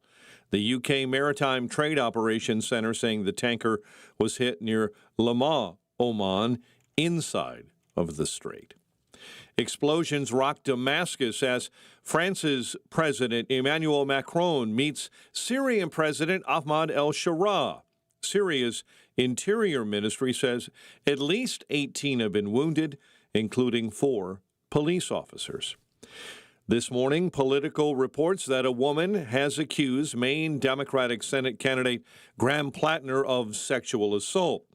Plattner denied the allegations, but says he'll consider next steps for his campaign. That after Pennsylvania Senator John Fetterman intensified pressure, publicly calling on Senator Bernie Sanders to rescind his endorsement of Plattner. It was very brave for her to come at this. I'm so sorry for what she's been through at this, right? California Congressman Ro Khanna and Arizona Senator Ruben Gallego have revoked their support. A Lake County judge on Monday ordered Marshall Shefford detained while awaiting trial, saying there was no other way to prevent him from continuing similar behavior. Anytime somebody betrays the community in that way, it can have a very deep impact. We know that people are in pain today. After court yesterday, Lake County State's Attorney Eric Reinhardt. Sheffer is charged with possession and or creation of child pornography after prosecutors said Libertyville police found photographs altered by AI of girls ages 12 to 14 on his phone. The girls are students at Highland Middle School, where Sheffer taught social studies for about 18 years. Chicago sports. Cubs back on the diamond tonight, battling the Orioles, while the Southsiders square off against the Red Sox. The news, a service of Goldilocks, offering Chicagoland state-of-the-art smart security systems to protect your home or business. AM 560 listeners receive 3 months of monitoring, free, with new installs. Goldilocks, 708-889-5600. A check of the roads in 2 minutes on AM 560. Mike Gallagher wants just a couple of things. I've said this a million times. For me, it's twofold. Make sure they can't produce a nuke, and that's mostly to protect Israel. And number two, open the doggone Strait of Hormuz, get the oil flowing, and get prices down in America. That's it for me. The Mike Gallagher Show. Weekdays at 9 on AM 560. The Answer. When you've thrown over 4,000 innings like I have, you know joint pain isn't a maybe, it's a guarantee. For you, was it climbing ladders or too much heavy lifting? Hey, we're all in the same boat. But surgery, that was never my answer. Baseball legend Roger Clemens knows there's a better way. That's QC Kinetics regenerative treatments that help your body heal itself. No scalpels, no fake fixes, just real relief. What I love about QC Kinetics, these are the most respected medical pros in the country that specialize in non-surgical therapies to get you moving again. Don't mask the pain, fix it. Call QC Kinetics now for a free consultation. I trusted QC Kinetics. You should too. Call QC Kinetics today and schedule your free consultation. Call QC Kinetics, 312-827-6261. That's 312-827-6261. 312-827-6261. Scott Jennings fearlessly fights back against the mainstream media on the Scott Jennings podcast. So the Democratic message for the 2026 midterm is, we don't love America. That's it. The message from the left is, as long as people that we don't like are allowed to win elections, we hate America. That's a heck of a thing to be running an election on. We hate America. Subscribe for free today on Spotify, Apple, YouTube, or SalemPodcastNetwork.com. Concerned about your retirement accounts or bank savings? Tired of stock market turbulence? Or simply curious about diversifying with precious metals? Tune into The Gold Show on AM 560, The Answer. Learn how gold and silver can help protect your financial future. Discover insights, strategies, and opportunities designed to help you make smarter decisions and guide you to more confident investing. Don't miss The Gold Show this Saturday morning at 11 on AM 560, The Answer. Think O'Reilly Auto Parts for all your car care needs. Get the parts and service you need fast from the professional parts people at O'Reilly Auto Parts. 6:37 and an update on the roads in the Team Hochberg Traffic Center. We'll start right now on 8094. It's a mess, especially on the eastbound side between Torrance and Calumet Avenue. Police activity following an earlier accident. Left lane block really slow this morning. And you've got stop-and-go gapers on the westbound side between Burr and Calumet. Otherwise, just typical morning stop and slows, especially on the Stevenson inbound between First and Kedzie. And an accident has cropped up on the Ike, left-hand shoulder, outbound at Harlem Avenue. Traffic, a service of Aleve. At some point, body pain may creep in and become your reality that day. But Aleve is here to keep you moving. One pill gives you up to 12 hours of body pain relief, so don't let the pain hold you back. Try Aleve today and use as directed. Chicago's Morning Answer continues next, but first, a check of your forecast in the Air Right Heating and Cooling Weather Center. Mostly sunny today, a little bit warmer, and a high of 86. This hourly segment is brought to you by Saving the American Dream with Jim Martyr. Straight talk for law-abiding lovers of America. This Saturday evening at 7 on AM 560, The Answer. Now, from the Signature Bank Studios. If you're looking for the latest news, insight into what it means, and the sharpest opinion, there's only one station in Chicago where you can turn, and it's this one. We're AM 560, The Answer.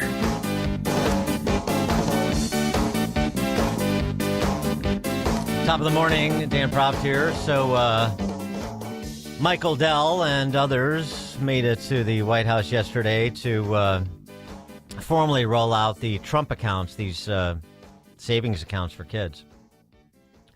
$1,000 the government will put into accounts for kids born between January 1st of 2025 and December 31st of 2028. $1,000 in for kids born in that that 4-year period, basically. And up to $5,000 in contributions can be made by individuals and employers per child per year. Trump announcing the rationale behind it. A miracle. Nobody thought it was possible. Think of it. Children that are born without money, without any money. Great parents. They can have everything, can be great, but they have no money.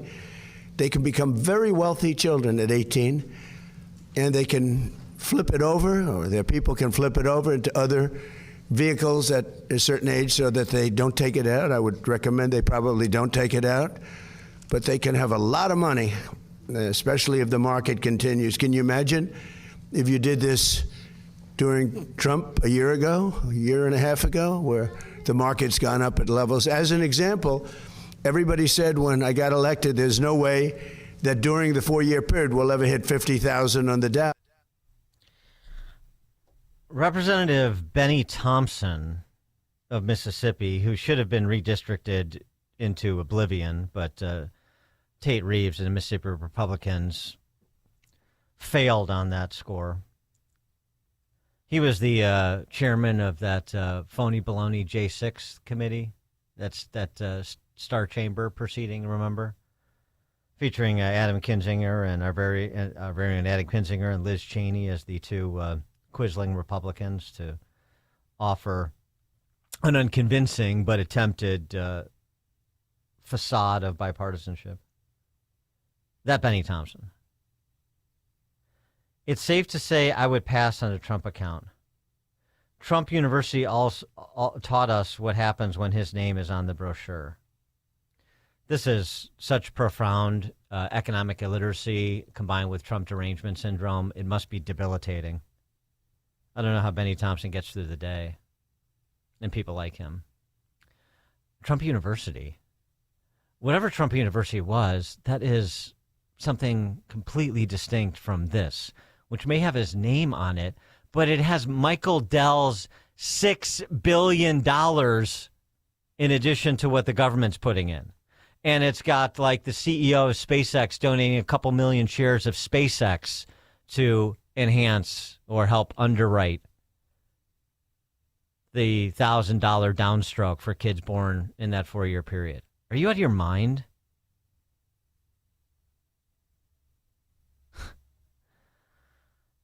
They cannot help themselves. No, and I understand why actually savings accounts like this, in a perverse way, are anathema to Benny Thompson and to the neo-Bolsheviks. Because the last thing you want people without money to have is money. I mean, that's the great flimflammery of the neo-Bolshevik position. They rely on state dependence for their power. So the last thing you want is the hoi polloi to have the independence that comes with financial resources. And independence is what they'll have if you take advantage of this program. By age 18, these projections,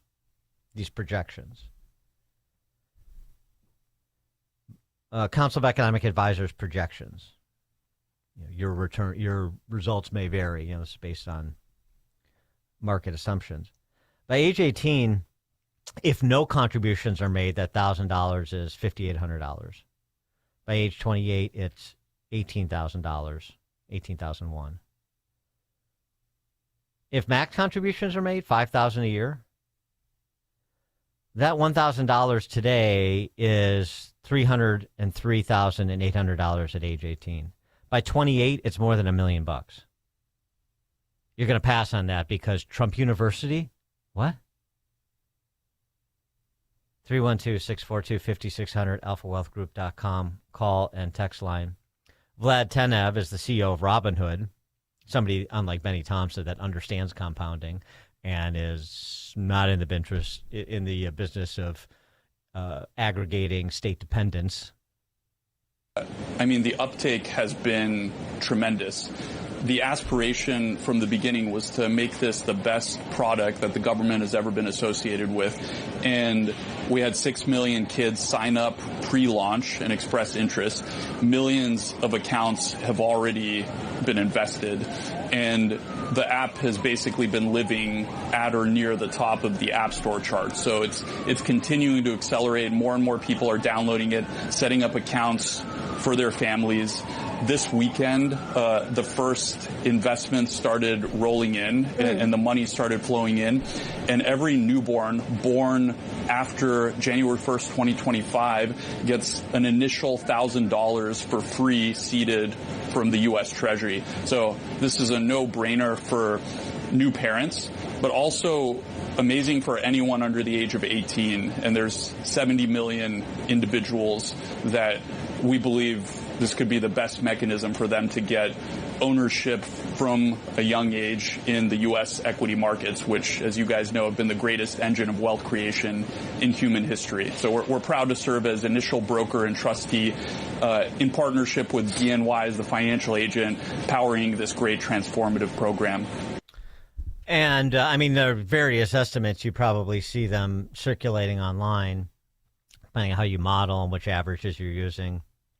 I mentioned more than 1 million if you contributed the max by age 28.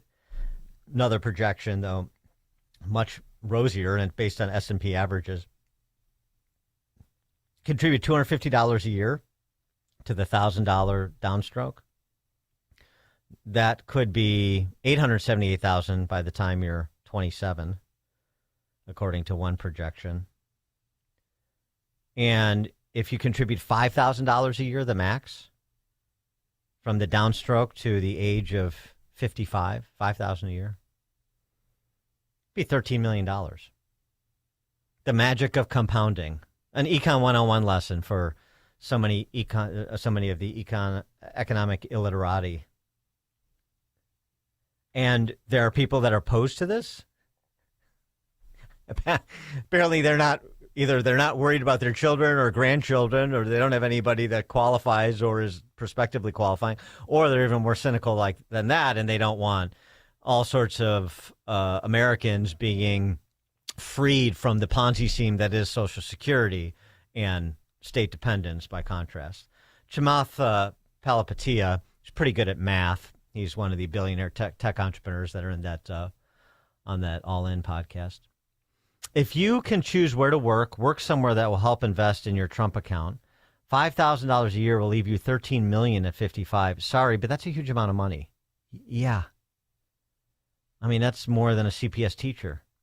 If you have this choice but don't want to because it's called a, quote, Trump account, you're a, well, he uses the R word that I don't like to use, so I'm not going to use it, but I think you know you're a moron. 100% irresponsible moron. That's your kids speaking, by the way. That's your kids telling you how much of a moron you are if you're taking a pass on this with the opportunity to set your kids up like this. Yeah. George in Naperville, you're on Chicago's Morning Answer. The detriment of their own flesh and blood, they would pass because they hate Trump. There's some out there like that. There's no question. They are that TDS addled. It's sad. Did you say that kids under the age of 18 are eligible? Can I sign up my 17-year-old? No, it's as I mentioned, it's only for kids born between Jan 1 of 2025 and December 31 of 2028. And then they're off and running. So for everybody else, pre and post, I guess, unless we can continue to find a way to fund this, maybe more Michael Dells will step up. Michael Dells, $6 billion. That's $250, as I think I mentioned, of the 1,000 for the projected number of enrollees. But boy, I like this concept not only for the direct beneficiaries, but also as a Econ 101 lesson for the rest of the country. Boy, if compounding works that good for the cohort of kids born during that 4-year period of eligibility here, then maybe we should revisit the conversation for everyone older than that when it comes to Social Security and getting our money out of the government's hands and into private accounts where if we did nothing except buy the S&P, we would exponentially increase our returns over the 1% returns you get from Social Security, from the Soviet Social Security scheme. Could be a real learning lesson. And frankly, it's a smart entree because, only the crazed like Benny Thompson or the craven, the crazed and the craven, will pass this up. You'll have millions of Americans enroll because they're commonsensical. And, they want to, set their kids off on a good path. Imagine that concept. But it's a great entree into the conversation about if for them, why not for everyone? If this works for your kids, then why wouldn't it work for your kids that are infants? Why wouldn't it work for your kids that are 8, 10, 15, 17, 25, 35, 55? And got a lot of advice here, too, because obviously contribute as much as you can every year. At the age of 18, this automatically becomes a traditional IRA, and then you can start converting it to a Roth IRA. And you unlock two big benefits. First, the amount converted is something your kids can access 5 years after conversion, both tax-free and penalty-free at any time for any reason. Secondly, your children now have massive base in a Roth IRA at a very young age that keeps growing and compounding. Yeah. Good point when you tank it or attach it to a Roth IRA at the age of maturation. Yeah. Text from 312. Damn, I take part in it if it was the AOC account. Exactly. But of course, it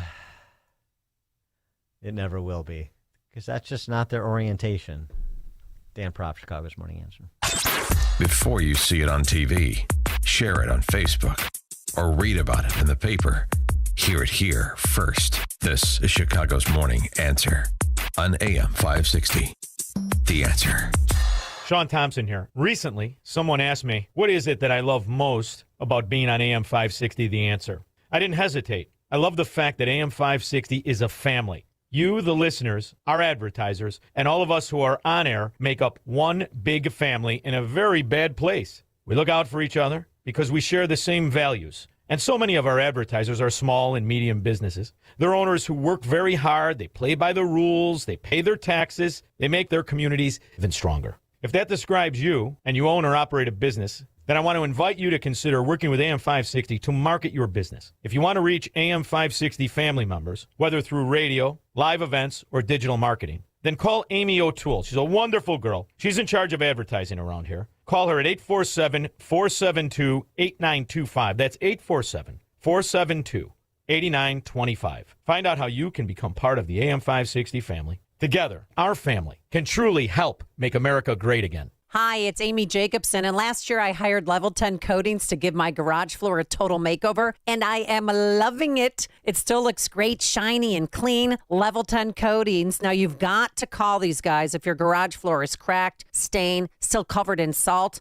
Don't live like that. Get it done now so you can enjoy it this summer. Level 10 Coatings. They're fast, reliable, and highly professional. Guess what? I went to work. When I came home, it was done. A shiny new gleaming garage floor. A quick, easy fix, and it's guaranteed never to chip or peel. Why? It's not an epoxy job. It's better. Level 10 uses polyurea, which is much better than epoxy. So schedule your free quote today and mention me, Amy, to receive $500 off. Visit level10coatings.com. That's level, the number 10, coatings.com, or call 855-510-2628. Staff are local and ready to answer questions. Level 10 Coatings, your premier concrete coating experts. Foundations of Freedom, a look at America's founding principles and the leaders who shaped our nation. When Abraham Lincoln was elected president in 1860, America stood on the edge of collapse. Over the next 4 years, the Civil War claimed more than 700,000 lives and tested whether our republic could endure. As the war drew to a close, Lincoln looked beyond victory. He looked toward healing. In his second inaugural address, he challenged the nation. Let us strive on to bind up the nation's wounds, to achieve and cherish a just and lasting peace. Lincoln understood that preserving the greatest experiment in self-government required more than winning a war. It required the character to restore what had been broken. More than 160 years later, America still faces division. The question is not whether we'll disagree. The question is whether we still have the wisdom and the character to heal together. I'd like to tell you about a man named Phineas who as a child survived the Holocaust. Phineas survived because Christians hid him from the Nazis, risking everything to save his life. Today, Phineas is in his 80s. He can no longer stand on his own or even leave his home to receive medical care. And when sirens sound and missiles fall, he doesn't have the time or the strength to reach safety. But once again, Christians are helping to save his life. Through the International Fellowship of Christians and Jews, a mobile clinic brings doctors and medicine right to Phineas's doorstep, providing care that he otherwise would not receive, especially during a time of war. Phineas said, "Christians saved my life during the Holocaust, and now again, they are helping me." As Israel's Holocaust Remembrance Day approaches, remember these precious children of God by lifting them up in prayer, asking for his protection, his comfort, and his peace. Stand with Israel in prayer by visiting supportifcj.org. That's supportifcj.org. AM 560, The Answer. Text from 773, just a point of order. Only kids born 25 to 28 can get the $1,000, but kids up to 18 can open an account. I should have made that clarification. I thought people were talking about who gets the $1,000. Just Jan 1, 25 to December 31st, 28. But the texter is right. Kids up to 18 can open this account that has these other features, like I mentioned, with Roth conversion at 18. Okay. That sound means it's time for another installment of In-Depth History with Frank, the history teacher from Arlington Heights, because there's nothing new in this world, just the history you don't know. And Frank does. Frank, take it away. Good morning. So goes Maine, so goes the nation was the old saying before World War II. And the earliest signal of how the Pine Tree State would vote in November was its early statewide elections held 2 months earlier. In 1932, it went Democrat statewide, presaging FDR's victory. But in 36, it reverted to electing Republicans. So the GOP was optimistic that they would take back the White House. Of course, Roosevelt beat Alf Landon 46 states to 2, one of which was Maine. So the phrase then became, "So goes Maine, so goes Vermont." Why were the Republicans so confident? Much had to do with the hits the New Deal took at the Supreme Court. In 1935, in Schechter Poultry Corp versus the U.S., the court unanimously struck down the National Industrial Recovery Act, saying that Congress wrongly delegated its power to the executive branch and had exceeded its authority under the Commerce Clause. This decision put a check on the New Deal's massive expansion of federal power. But to me, the most interesting case was Humphrey Executor versus the U.S. Mr. Humphrey, an FTC appointee of President Hoover, was asked to resign by FDR because of his conservative views. Humphrey was fired, then he died, and his estate sued. And SCOTUS here unanimously rebuked Roosevelt and severely weakened the theory of the unitary executive in vogue since Andrew Jackson. Basically, the presidency was weakened versus the bureaucracy. Fortunately, reversing Humphrey has been a longtime goal of Chief Justice Roberts, and President Trump rightly recognized a big win here. But contrast this with a completely wrong birthright citizenship decision, and one wonders whether Roberts will ever truly deliver a great term. 2 reasons say no. First, Amy Souter Barrett has clearly had greater intellectual decay than we thought, and Roberts, who in 2005 labeled himself as a judicial umpire, calling the balls and strikes, appears to be no better than one of those middle-aged prima donna Little League umps who takes every count full just to make themselves the center of attention. Amy Souter Barrett, huh? Yeah. Yeah, I got that. And the Roberts Little League umpire comparison, apt. But now, I dealt with those umps a lot. I used to coach.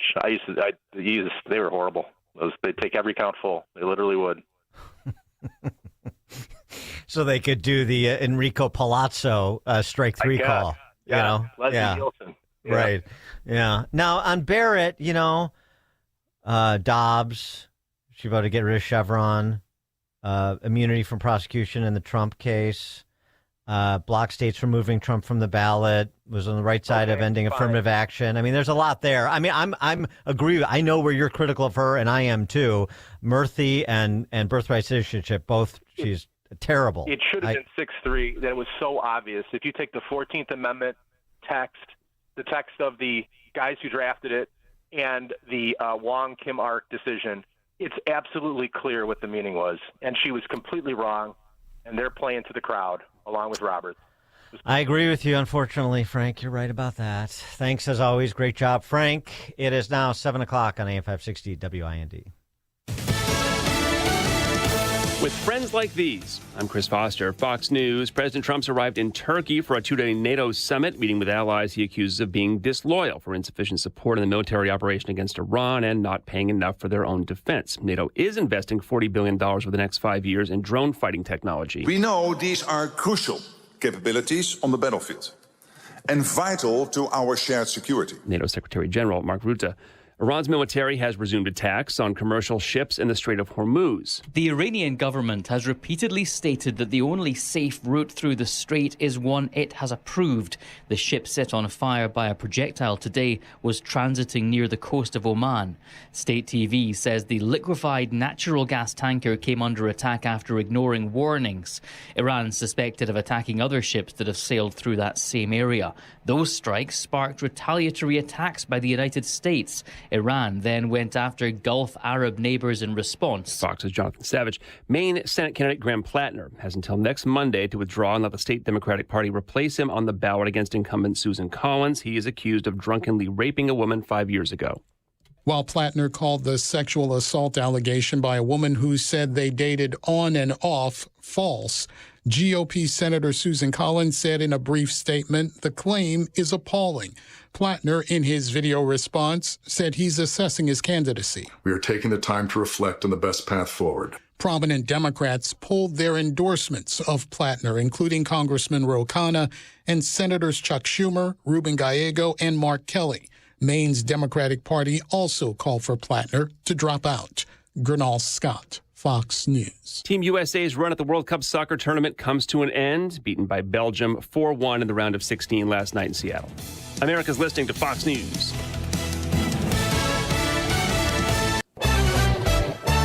Sunshine, 66 degrees at 7:02. I'm Mike Scott in the QC Kinetics newsroom, and our top stories on WIND Chicago.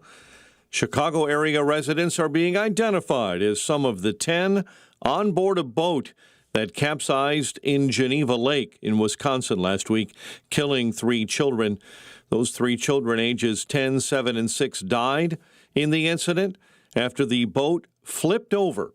The occupants, residents of Batavia, Wheaton, and Fontana, Wisconsin.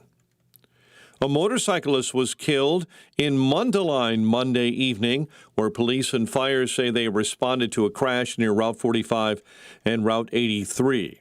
A Lake County judge on Monday ordered Marshall Shefford detained while waiting trial, saying there was no other way to prevent him from continuing similar behavior. Anytime somebody betrays the community in that way, it can have a very deep impact. We know that people are in pain today. After court yesterday, Lake County State's Attorney Eric Reinhardt says Sheffer is charged with possession and or creation of child pornography after prosecutors say Libertyville police found photographs altered by AI of girls ages 12 to 14 on his phone. Prosecutors went on to explain the girls are students at Highland Middle School, where Sheffer taught social studies and has been employed for 18 years. After State Representative Harry Benton resigned after findings in an ethics investigation conducted by the Legislative Inspector General came out, Democrats have said they want transparency, but are uncertain if the investigation report will ever be made fully public. Governor J.B. Pritzker. I'm always in favor of transparency. I think that one of the reasons, though, that he may have chosen to resign is because I think in the absence of someone actually being in the legislature still, a report can't be released about somebody that's not in the legislature anymore. Mary Jo Wenmouth, the Kendall County Democrat chair, saying she and the Will County chair are already in discussions about a replacement for Harry Benton. Chicago sports. Cubs back on the diamond tonight, taking on the Orioles. Southsiders square off against the Red Sox. The news service of the podcast of Chicago's Morning Answer and the Sean Thompson Show. Subscribe, free, 560theanswer.com/podcast. A check of the roads in 2 minutes on AM 560. Alex Marlow explains the president's strategy. He was never a regime change guy. He was never a boots on the ground guy. He was always a bomb the bad guys quickly and leave guy and try to broker new deals so that new countries can come into the fold economically on a global scale. This is it. I have to say this every show, and I will continue to say it every show until the message becomes crystal to everyone. The Alex Marlow Show. Afternoons at 3, right before Sean Thompson at 4 on AM 560. The Answer. Hey, AM 560 listeners. Jeff checking in again from JeffBuysYourHouse.com. What I learned serving our great nation in the military is that every mission is unique and success starts with listening. For nearly 20 years, our veteran-led house buying team has taken the time to understand what matters most to each homeowner we serve. Every home has a story, and every seller has different needs. Whether you want a quick closing or need extra time to find your next place, we customize our approach around what works best for you. That's how we've earned hundreds of 5-star Google reviews and an A+ rating with the BBB, by putting relationships first. No repairs needed, no cleanout required, and you pick the closing date that works best for your schedule. At JeffBuysYourHouse.com, we're here to help you through the entire transition, not just the transaction. Are you ready to work with a local team that takes the time to understand your home selling needs? Sell your house to the trusted source by calling us today at 630-895-9530. That's 630-895-9530 or JeffBuysYourHouse.com.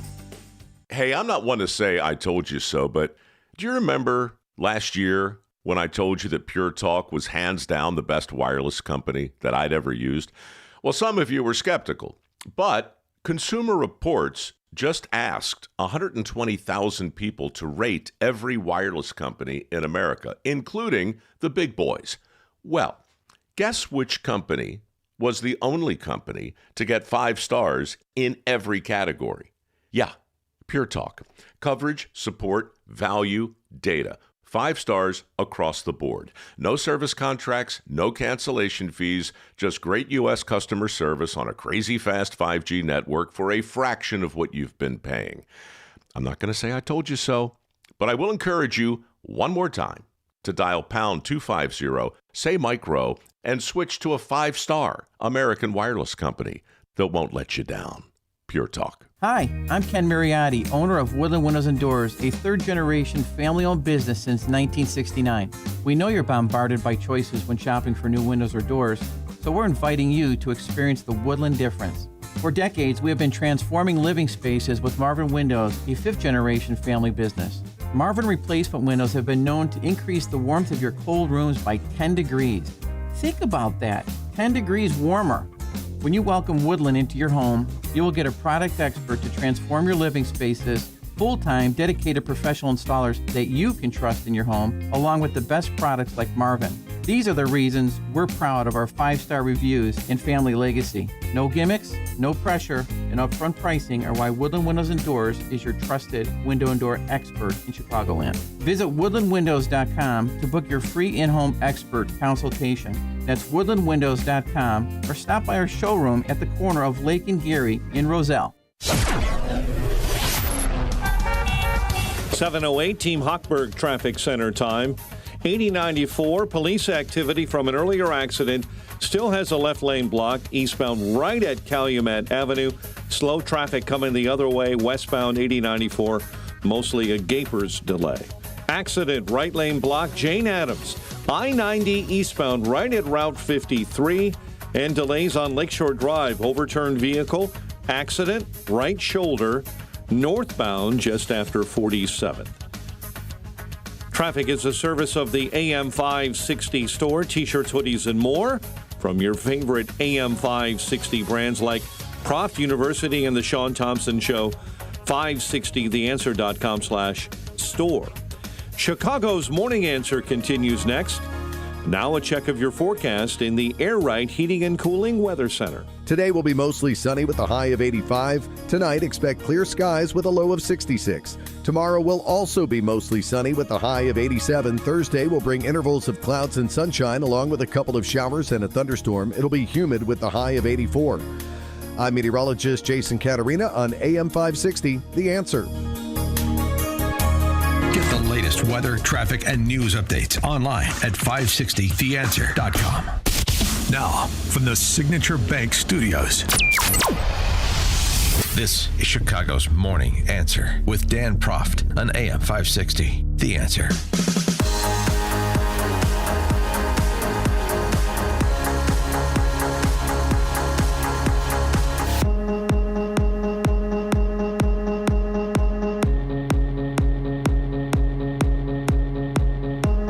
Top of the morning, Dan Proft here. President Trump at his rollout of the Trump accounts yesterday with Michael Dell and Michael Dell's wife and others in tow was, of course, asked about other issues when it came to the opportunity for the D.C. press corps to posit questions. And against the backdrop of the IRGC firing missiles at two commercial ships in the Strait of Hormuz early yesterday, of course, the question of the state of negotiations with the Iranians was raised.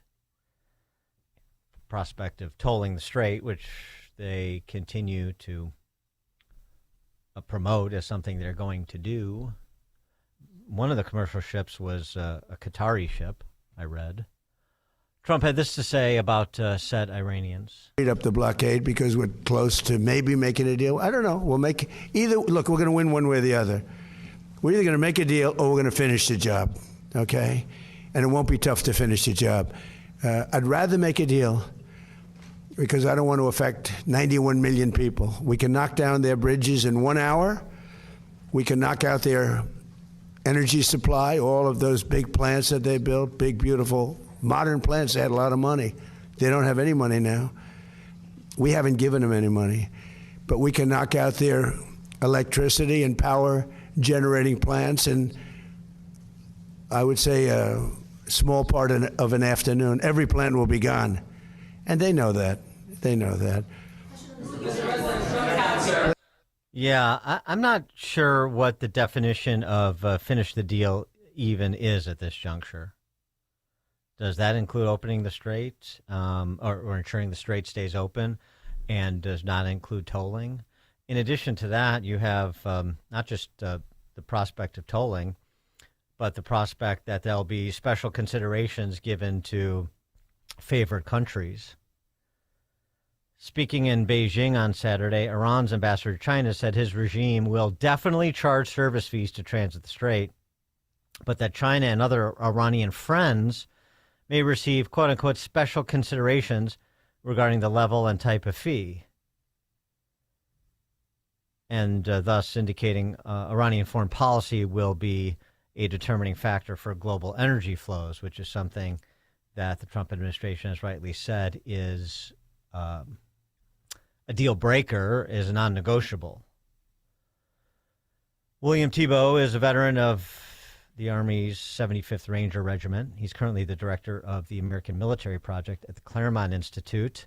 He joins us now. William Thibault, thanks for joining us. Appreciate it. Do we have William? Yep. Morning, Dan. Thanks for having me. Oh, pleasure. Thank you.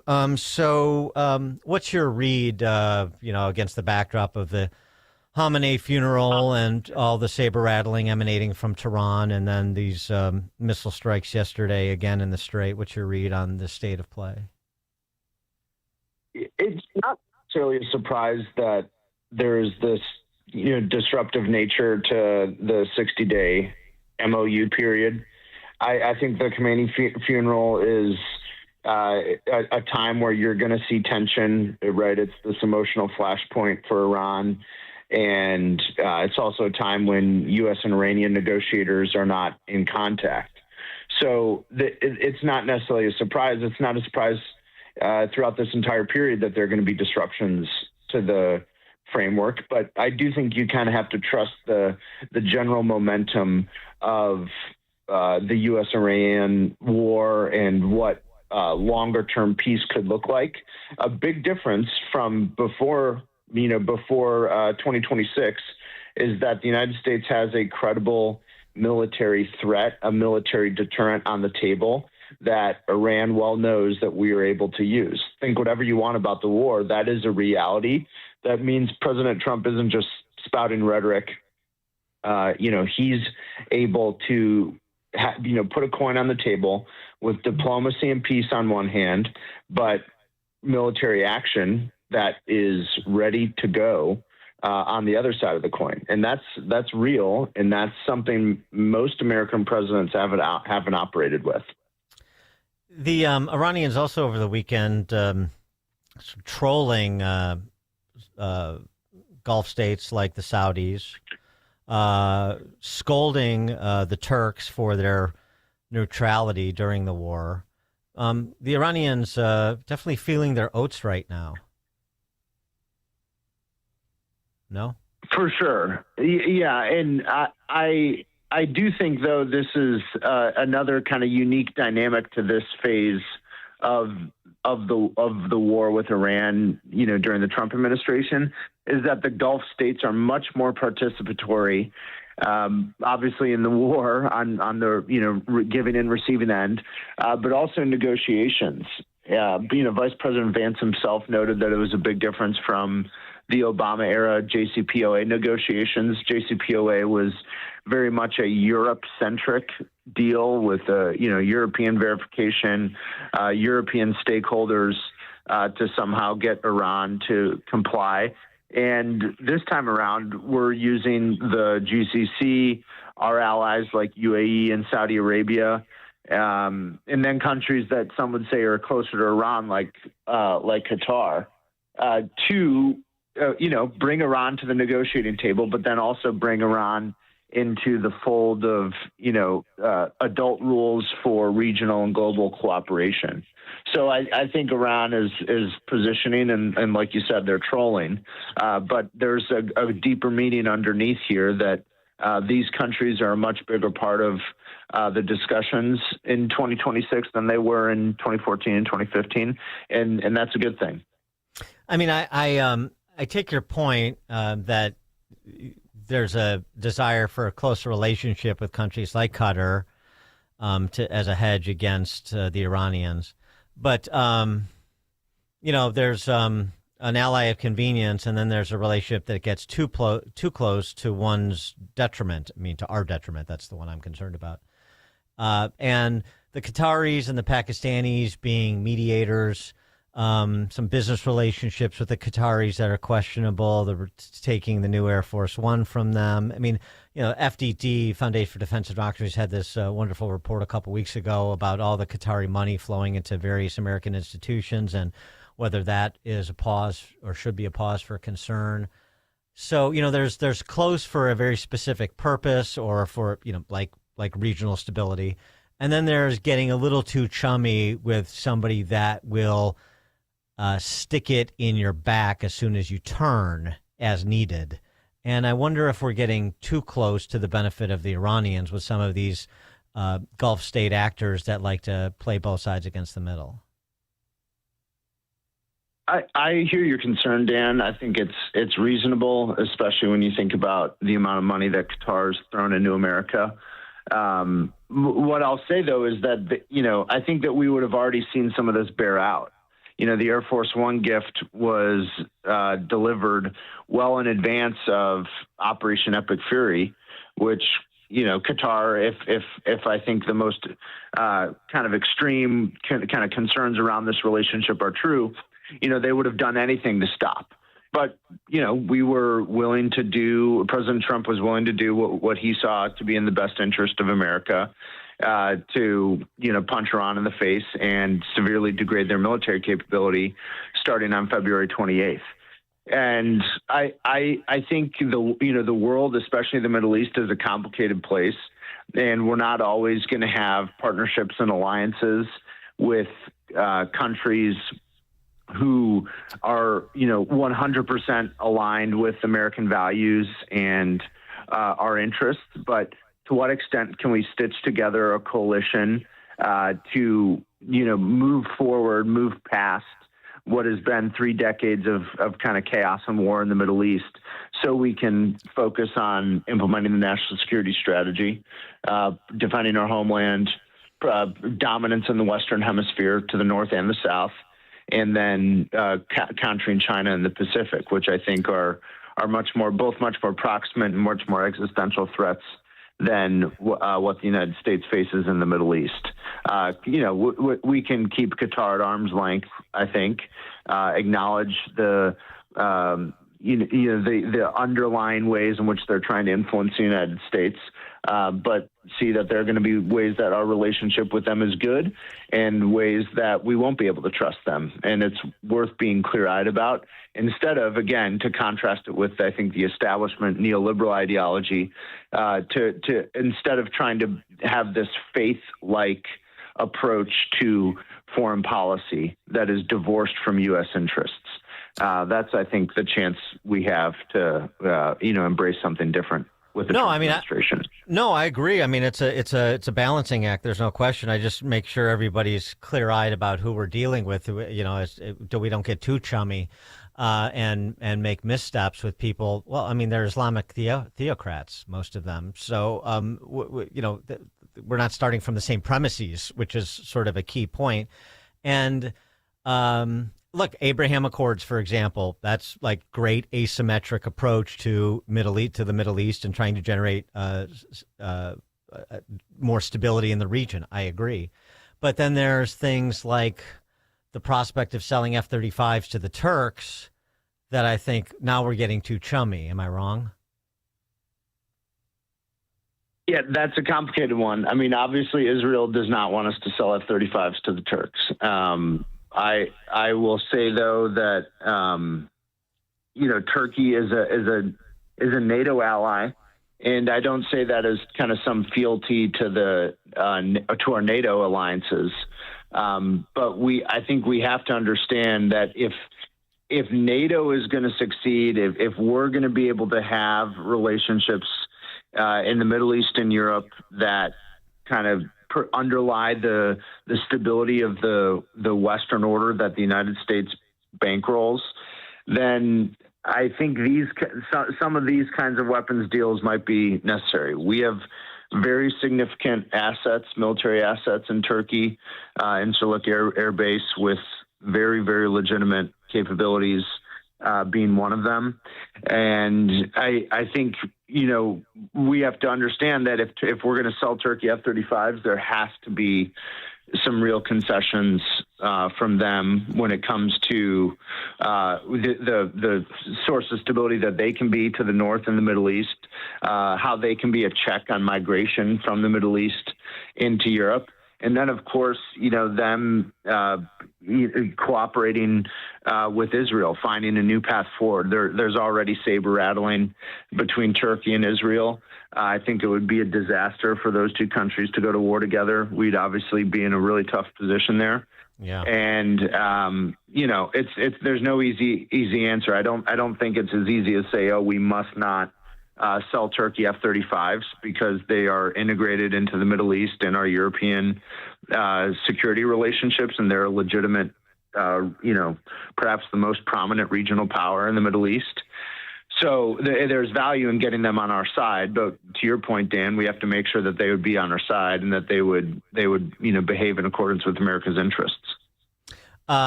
Just another topic that's more general, just because there's been some pollution coming from the UN, Antonio Guterres, the UN Secretary General, about autonomous weapons, and so this spills into the DC press corps, and there's all sorts of hysterics about autonomous weapons and what the U.S. military is or isn't doing, what path we should go down with autonomous weapons, and particularly, of course, the specter of Trump and how he is viewed in the context of this developing technology.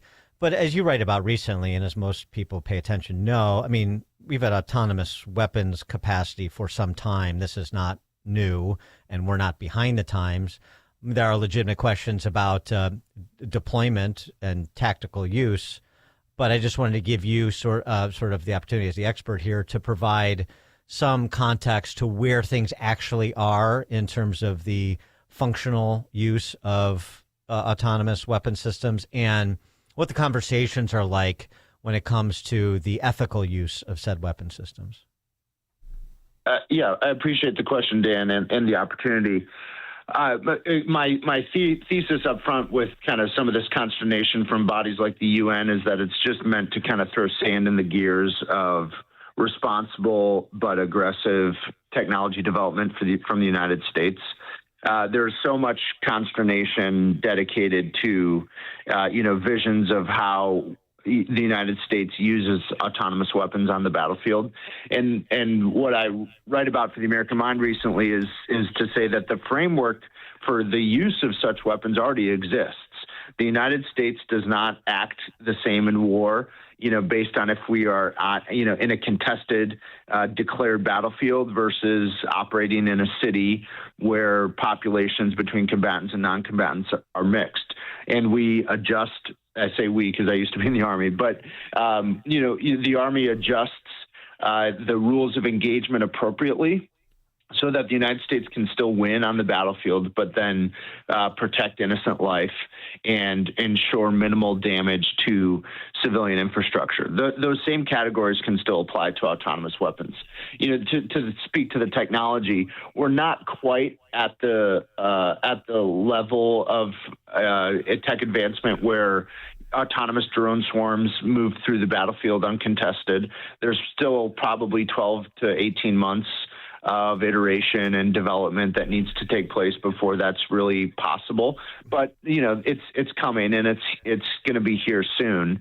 And I think when it comes, it will largely define warfare in new ways. But again, we don't. The American military, especially the American government, is the most, I think, ethical administrator of force in the world, and we would treat the Taiwan Strait differently than we do downtown Tehran, even if we're using autonomous weapon systems. And I think that can help a lot of people rest easy, knowing that the technology can be developed in such a context where it's not going to get out of hand. And so, so much of the talk about, Ukraine and what's happening in Eastern Europe is teaching the U.S. that we need to, be more nimble, and we need to understand and use drones the way that the Ukrainians are using them. They're cheaper and they're effective to hold off the Red Army. So we should be using them. And it's the seeming implication is that we're somehow behind the times, or this is news to the U.S. military, but that's not true. No, it's not. And Ukraine and Russia offer really valuable lessons for the United States. I do think we need to build out a capacity of cheaper, what we call more attritable weapons that can be deployed faster and used faster and expended. But that war is not how America would fight a war.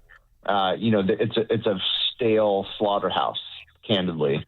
And I know and thankfully know that the United States would never operate that way. So we can't just kind of port over the technology that's being built in Ukraine and Russia and, give it to the United States military in a one-for-one swap, because that would not work. We still need some sophisticated weapons. We still need, maneuver formations that can seize terrain quickly and then press the momentum against an enemy force. And that'll kind of have some more unique applications for the kinds of drones and counter-UAS systems that we buy. But there are still valuable lessons learned. And obviously, let's hope that we don't ever fight a war like Ukraine or Russia are doing right now. Yeah, and lessons learned about how to deal with the nuisance of drones, even when it comes to commercial waterways like we're dealing with in the Strait of Hormuz right now. That's right. No, I mean, that's right. The lesson is true that, a $10,000 jet ski could destroy a $100 million warship. And that poses a whole host of questions for freedom of navigation. Like to your point, how are we securing commercial ports these days when infiltrating them is now so much easier with, say, cheap 8-foot submarines. So it is really a new era. One thing I've written about is that it really does lower the bar for participation in conflict. Ukraine is able to hold, at least for now, hold the massive Russian military apparatus at bay because they have this asymmetric ability to compete on the modern battlefield with cheap, attritable systems that have an outsized impact against the enemy. You could say that Iran, not to the degree, but that is something that Iran has in their favor going forward. Obviously, the United States military has overmatch and dominance, but Iran still possesses the ability to inflict pain on the Strait of Hormuz, on our Gulf allies, and even on U.S. military infrastructure to a degree that I think gives us pause or would make the consideration to restart any military operations a serious one.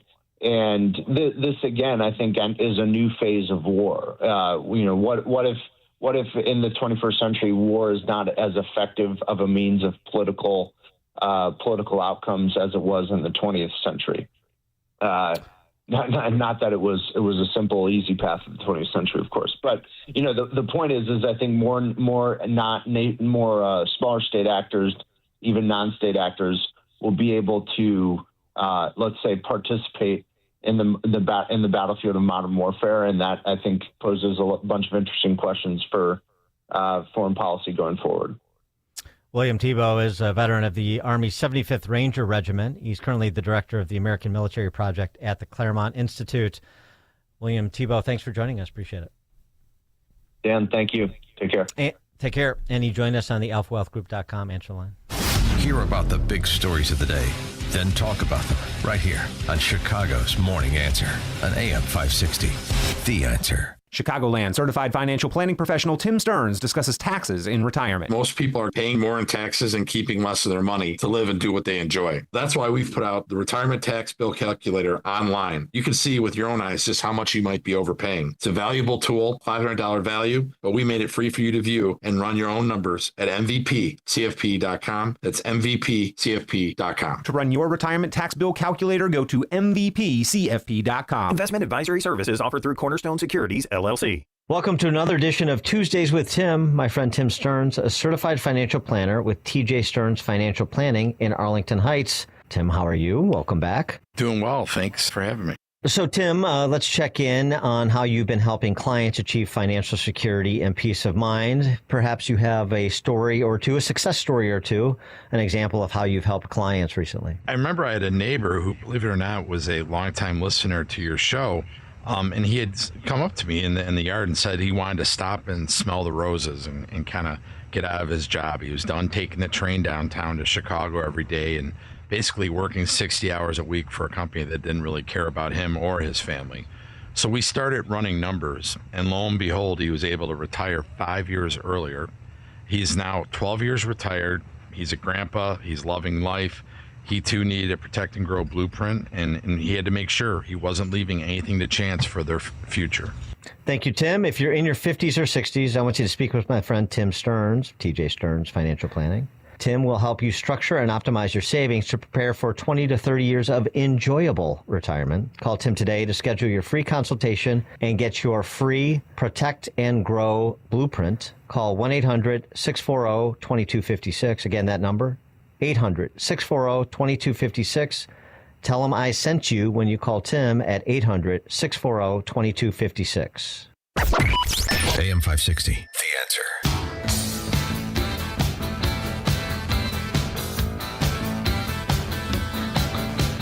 Coming up at 7:37, all things Illinois policy related, our weekly conversation with wirepoints.org's Mark Glennon, 7:37. Now we check the headlines with Mike Scott. 7:33. Sunshine in Chicago, 67 degrees in the QC Kinetics newsroom.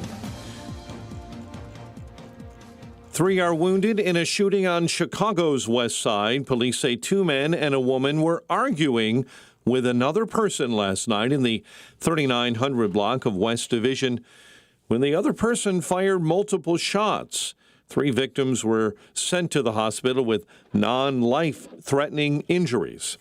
An investigation continues after a deadly hit-and-run crash in Hampshire. Police say a woman was riding a bike yesterday when she was struck by a vehicle on Route 20 between Big Timber and Gast roads. The woman pronounced dead at the scene. The driver involved has not been identified. NATO leaders meeting in Turkey this week for a summit opened by Secretary General of NATO, Mark Rutte. NATO is rapidly expanding our ability to deploy and operate drones at scale. And at the same time, we are building robust counter-drone defenses to detect, identify, and neutralize drones. The summit kicks off today in Ankara, where European leaders are bracing for a future in which the U.S. plays a smaller role in security and defense. The death toll in last month's Venezuelan earthquakes, now more than 3,500. Some 18,000 people are homeless, 60,000 buildings destroyed. 3 men are accused of stealing construction equipment from a business in Libertyville. Corey Dismukes of Chicago, Emmanuel Harper of Milwaukee, and James Yancey of the south suburbs are all charged with burglary and theft. Police reportedly stopped that burglary cold last night at the construction business. The U.S. Attorney's Office for the Northern District of Illinois now says 305 fugitives have been brought into custody since May 1st. U.S. Marshal David Davis. I'm especially proud of them for their arrest of 6 individuals wanted on homicide warrants and the recovery of 1 missing child. And the founder of Chicago-based Johnson Hair Care Products is dead. George Johnson passed away from natural causes yesterday at the age of 99. He founded that Chicago company in 1954, turned it into a multi-million-dollar business. 1971, Johnson Products became the first African-American-owned company to trade on the American Stock Exchange. He's also known for his sole sponsorship of the TV show Soul Train. Chicago sports, Cubs back on the diamond tonight against the Orioles, while the Southsiders take on the Red Sox. The news, a service of the daily podcast of Chicago's Morning Answer and the Sean Thompson Show. Subscribe free at 560theanswer.com/podcast. A check of the roads in 2 minutes on AM 560. Mike Gallagher explains what America means to him. America means freedom, faith, family, and the courage to defend all 3. It means honoring the men and women of our military and law enforcement who stand watch over our great nation. I believe in an America First agenda because I believe our leaders should always put American citizens, American values, and the American dream first. I'm proud to be called the happy conservative warrior because I still believe the best days of this country are ahead of us. Don't miss The Mike Gallagher Show. Weekdays at 9 on AM 560. The Answer. It's Reveille. In 2026, every politician is wrapping their campaign around the word affordability. From high gas prices to housing costs, both parties and nearly every candidate at every level is incorporating their concern for affordability into their policy prescriptions and talking points. For many of them, it really is nothing more than a talking point. For example, in the quest for affordable housing, the Illinois legislature passed a bill actually called County Affordable Housing, because if you name it as such, it must be so. It's sitting on the governor's desk for signature, and Pritzker is sure to sign it, especially since it passed with bipartisan support. The new law will allow 2 out of Illinois' 102 counties to acquire property, give developers grants and loans to build affordable housing, and then allow the sale or lease of that property at below market rates to people making up to 140% of the county's median household income. In DuPage County, that would be $160,000. So the politicians want residents to pay their mortgage and property taxes and then subsidize their neighbors' mortgage and property taxes. But no one thinks someone making $160,000 is in need of housing assistance from taxpayers. And if it's such a great idea, why not let every county socialize their housing needs instead of just 2 counties in the state? This isn't affordability. It's Mandani-style socialism. And it's a warning to ask, for whom is the policy affordable when politicians roll out their campaign promises this year? Because another watchword for the 2026 campaign is socialism. And it's more likely that instead of being affordable, these policies are really a socialist redistribution of other people's money. I'm Jeannie Ives. Join me for The Real Story Monday through Friday at 11 a.m. and sign up for my newsletter at breakthrough-ideas.com. You need a construction company, but who? Call Crosscom. A construction company you can trust that shares your Christian and conservative values. For decades, Crosscom has been doing work in Chicagoland, Northwest Indiana, and Wisconsin. Roofs, siding, windows, doors, gutters, basically everything for your home or business, even solar. Quality work and professional services that make you feel great about your decision to work with Crosscom. Call Crosscom. 630-871-5500. Give them a chance to earn your business. If your repairs are due to storm, fire, or flood damage, you need to call Crosscom. They're licensed public adjusters. They work for you, not the insurance company. Crosscom will work to get you the money you deserve, the maximum payout. They know the insurance companies and how to deal with them. They win for you. Call Crosscom. Crosscom Construction and Public Adjusters. This is Dan Lights with Crosscom. You can trust us with your home or business for high-quality work and fair prices. It's the only way we do business. 630-871-5500. CrosscomPublicAdjusters.com. Think O'Reilly Auto Parts for all your car care needs. Get the parts and service you need fast from the professional parts people at O'Reilly Auto Parts. 740 Team Hochberg Traffic Center time. We'll start on the Edens Expressway. Disabled vehicle left lane block inbound at Wilson.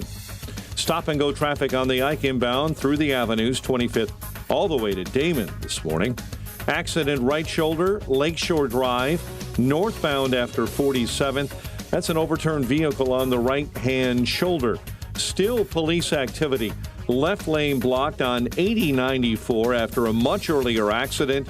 8094 eastbound jammed up just after Calumet Avenue. Chicago's Morning Answer continues next. But first, a check of your forecast. In the Air Right Heating and Cooling Weather Center, mostly sunny and a high of 86 today. Get the latest weather, traffic, and news updates online at 560theanswer.com. This hourly segment is brought to you by Goldilocks, offering smart security systems to homes and businesses. Call Goldilocks at 708-889-5600. Now, from the Signature Bank Studios. Insert Democrat socialist here. Runs the Democratic House floor for 30 plus years running. He's promising this and he's stealing that. Where can you get that kind of money? He's using your house like his own piggy bank. You ought to know by now. You can pay off your house here in Illinois. You can never keep up with the taxes. Oh, how it's always been the plan to have a taxpayer pay, no doubt. Not a matter of if anymore, but when. You're moving out I said, when you're moving out. Top of the morning, Dan Proft. That theme music means it's time for a weekly conversation about all things Illinois policy related with the wirepoints.org folk, including Mark Lennon, their founder, we'll speak with in a minute. Yesterday we talked about this, Operation New Dawn. Talked about this with former Chicago Police Lieutenant John Garrido at the end of the show. Operation New Dawn, which was undertaken quietly starting around May 1, and the results announced at the end of last week before the holiday. 11 federal agencies, 200 people charged, 300 people arrested, 24 missing children recovered during Operation New Dawn. This was a federal operation. 11 federal agencies coordinated with the U.S. Attorney for the Northern District of Illinois, Andrew Boutros. And something he said at the press conference announcing the work product of this federal law enforcement operation. We've got a problem with the Cook County judges. And more of you need to start reporting on that. Because what you see are people who are violent offenders, repeat violent offenders, that the Cook County judges decide to release on pretrial condition. Release on pretrial condition or offer light sentences upon adjudication like this that was announced yesterday. A minor who pleaded guilty to killing a postal worker will spend 5 years in juvenile detention. Octavia Redmond was killed in July of 2024 while she was delivering mail. The juvenile got out of a stolen vehicle and shot her multiple times at close range. That person pleaded guilty to murdering her last month. I'm sorry. He pled guilty to first-degree murder, tracking and gunning down a 48-year-old postal worker who worked for the United States Postal Service for 3 years. Black woman. Octavia Redmond. The story goes like this. The 15-year-old boy, identified as the shooter after a months-long investigation. This happened in the West Pullman neighborhood. Dressed in all black, tracked Octavia Redmond's route the day of the shooting before he got out of a stolen white Dodge Durango and shot her multiple times. Like an execution. Authorities also linked the gun back to a separate battery case. Nearby surveillance video captured the shooting. He was sentenced last week to 5 years for first-degree murder? But Dan, he's only 15. You want this guy out in 5 years? Forget even what this guy will look like in 5 years and how, quote-unquote, reformed he will be.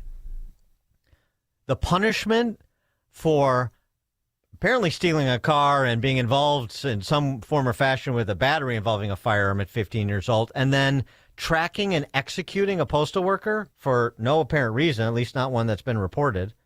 Not that there's a legitimate reason, but that's why it's first-degree murder. It's premeditated. That's 5 years? You can level up juveniles to face adult sentences, and this kid goes away for 40 years. I think that's what Boutros was talking about. And it just goes on and on every day. Story at CWB Chicago yesterday, man predicted he will, quote, get right back out, unquote, after trying to rob CTA passenger while wearing ankle monitor. Yeah, they know. You don't think they know? About the quality of the ankle monitoring program in addition to the quality of the judges writ large. And since the ankle monitoring program is administered by the chief judge, that implicates the judges again. Man who got 1 year in CTA bus jacking incident now gets 3 years for mugging Red Line passenger, and he's already out on pretrial release. I think that's what he's talking about. Parolee burglarized 2 Northwest Side homes while wearing Illinois Department of Corrections ankle monitor, according to prosecutors. I think that's what they're talking about. Just, big city, crime happens. Every single day, stories like this of preventable crime. People being victimized that could have been prevented from being victimized if you had just removed the small cadre of people that commit crime after crime after crime from civil society. Okay. For more on this, Mark Glennon joins us. Mark, thanks for being with us. Appreciate it. Dan, yeah, that's that federal project that Boutros announced. There's big numbers in that. 300 fugitives arrested, and 24 children, missing children, have been recovered. That's the kind of action we need, and the public doesn't like those kind of defendants, like you just discussed, being let back onto the streets. So we're making some progress here. I don't 5 years for first-degree murder. I mean, if you have the mens rea to stand trial and you're convicted of first-degree murder, I don't care what age you are, you got to go away for, well, in my mind, ever, but at least for what the allowed max is in the state of Illinois, if you leveled him up to being charged as an adult, which would, as I said, be 40 years. Especially in a planned and very deliberate murder like that. Absolutely. Yeah. What do you think?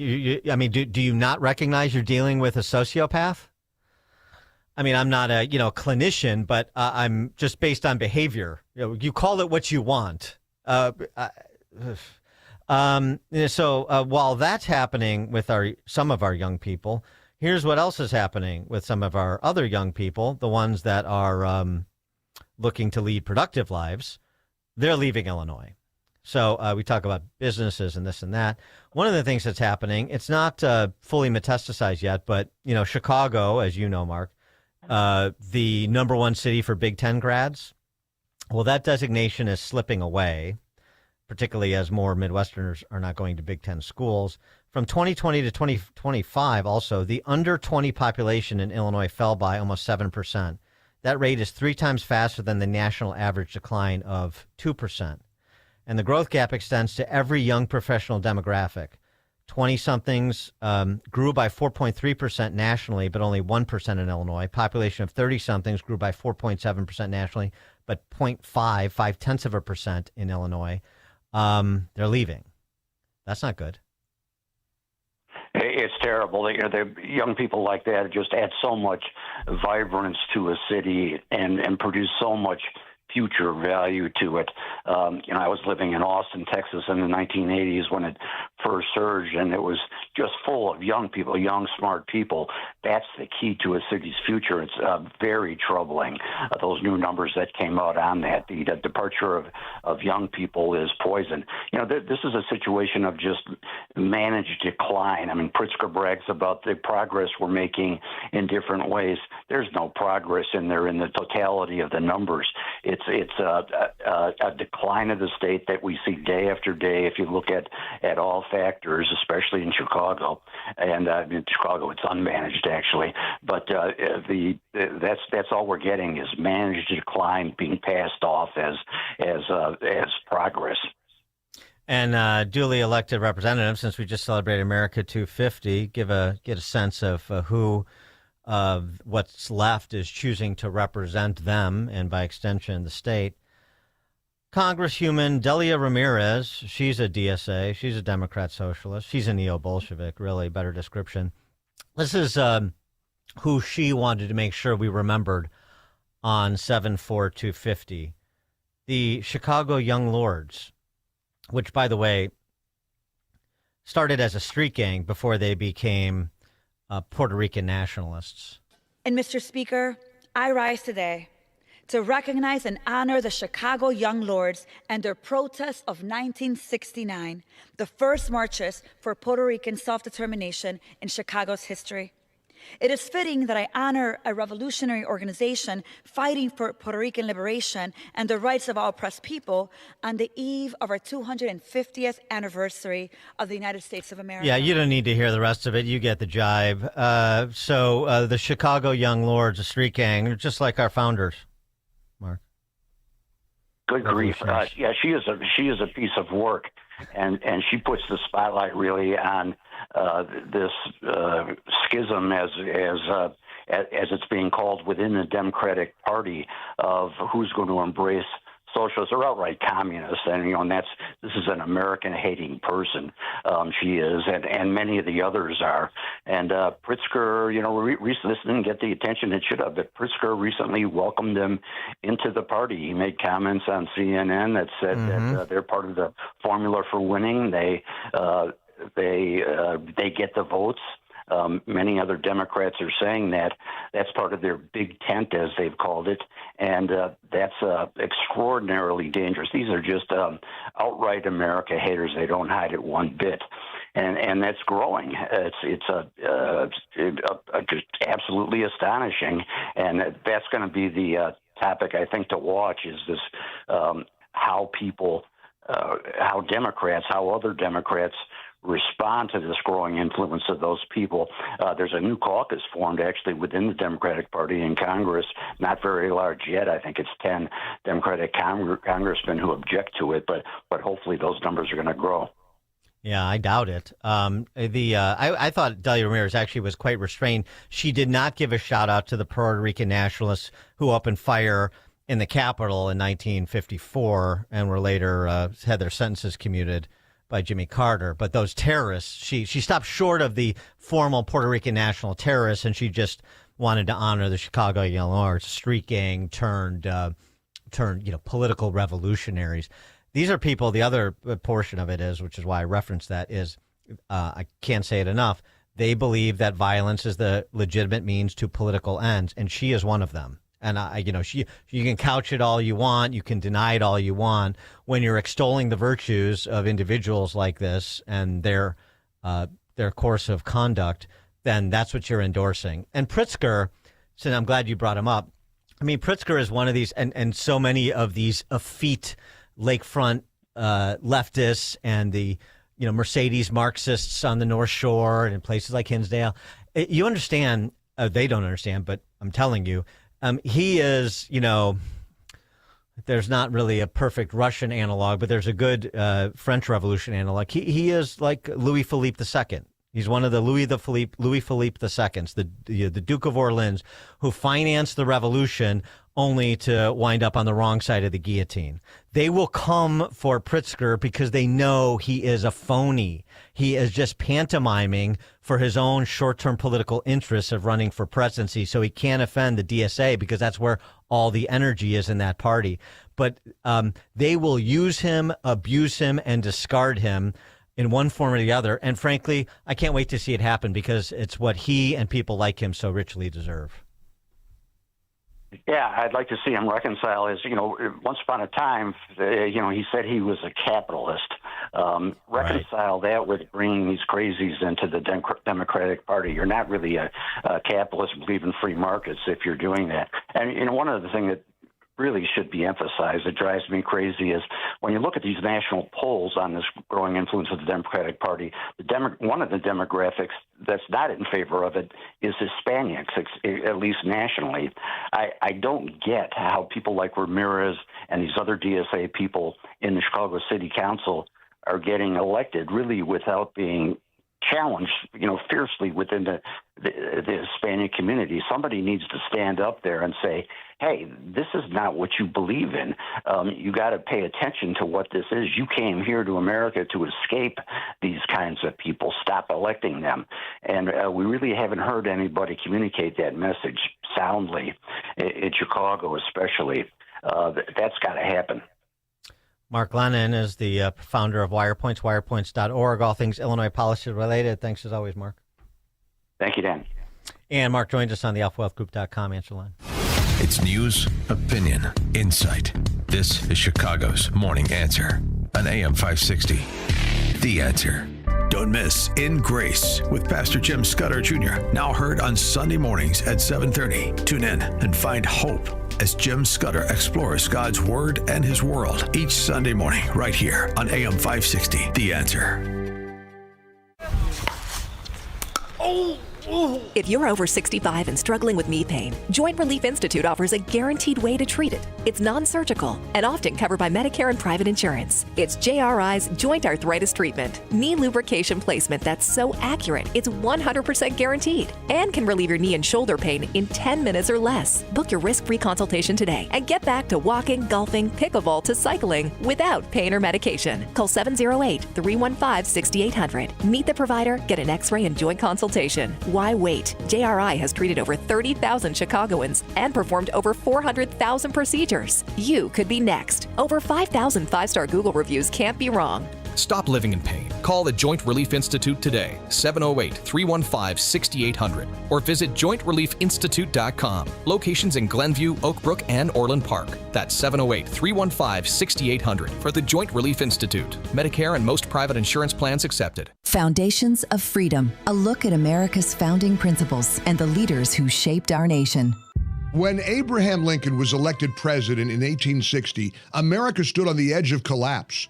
Over the next 4 years, the Civil War claimed more than 700,000 lives and tested whether our republic could endure. As the war drew to a close, Lincoln looked beyond victory. He looked toward healing. In his second inaugural address, he challenged the nation. Let us strive on to bind up the nation's wounds, to achieve and cherish a just and lasting peace. Lincoln understood that preserving the greatest experiment in self-government required more than winning a war. It required the character to restore what had been broken. More than 160 years later, America still faces division. The question is not whether we'll disagree. The question is whether we still have the wisdom and the character to heal together. Take the journey of living a happy, successful, and meaningful life through God. Listen to It's Time with Dan Lights, Sunday mornings at 9 on our sister station, AM 1160. Hope for your life. AM 560. The Answer.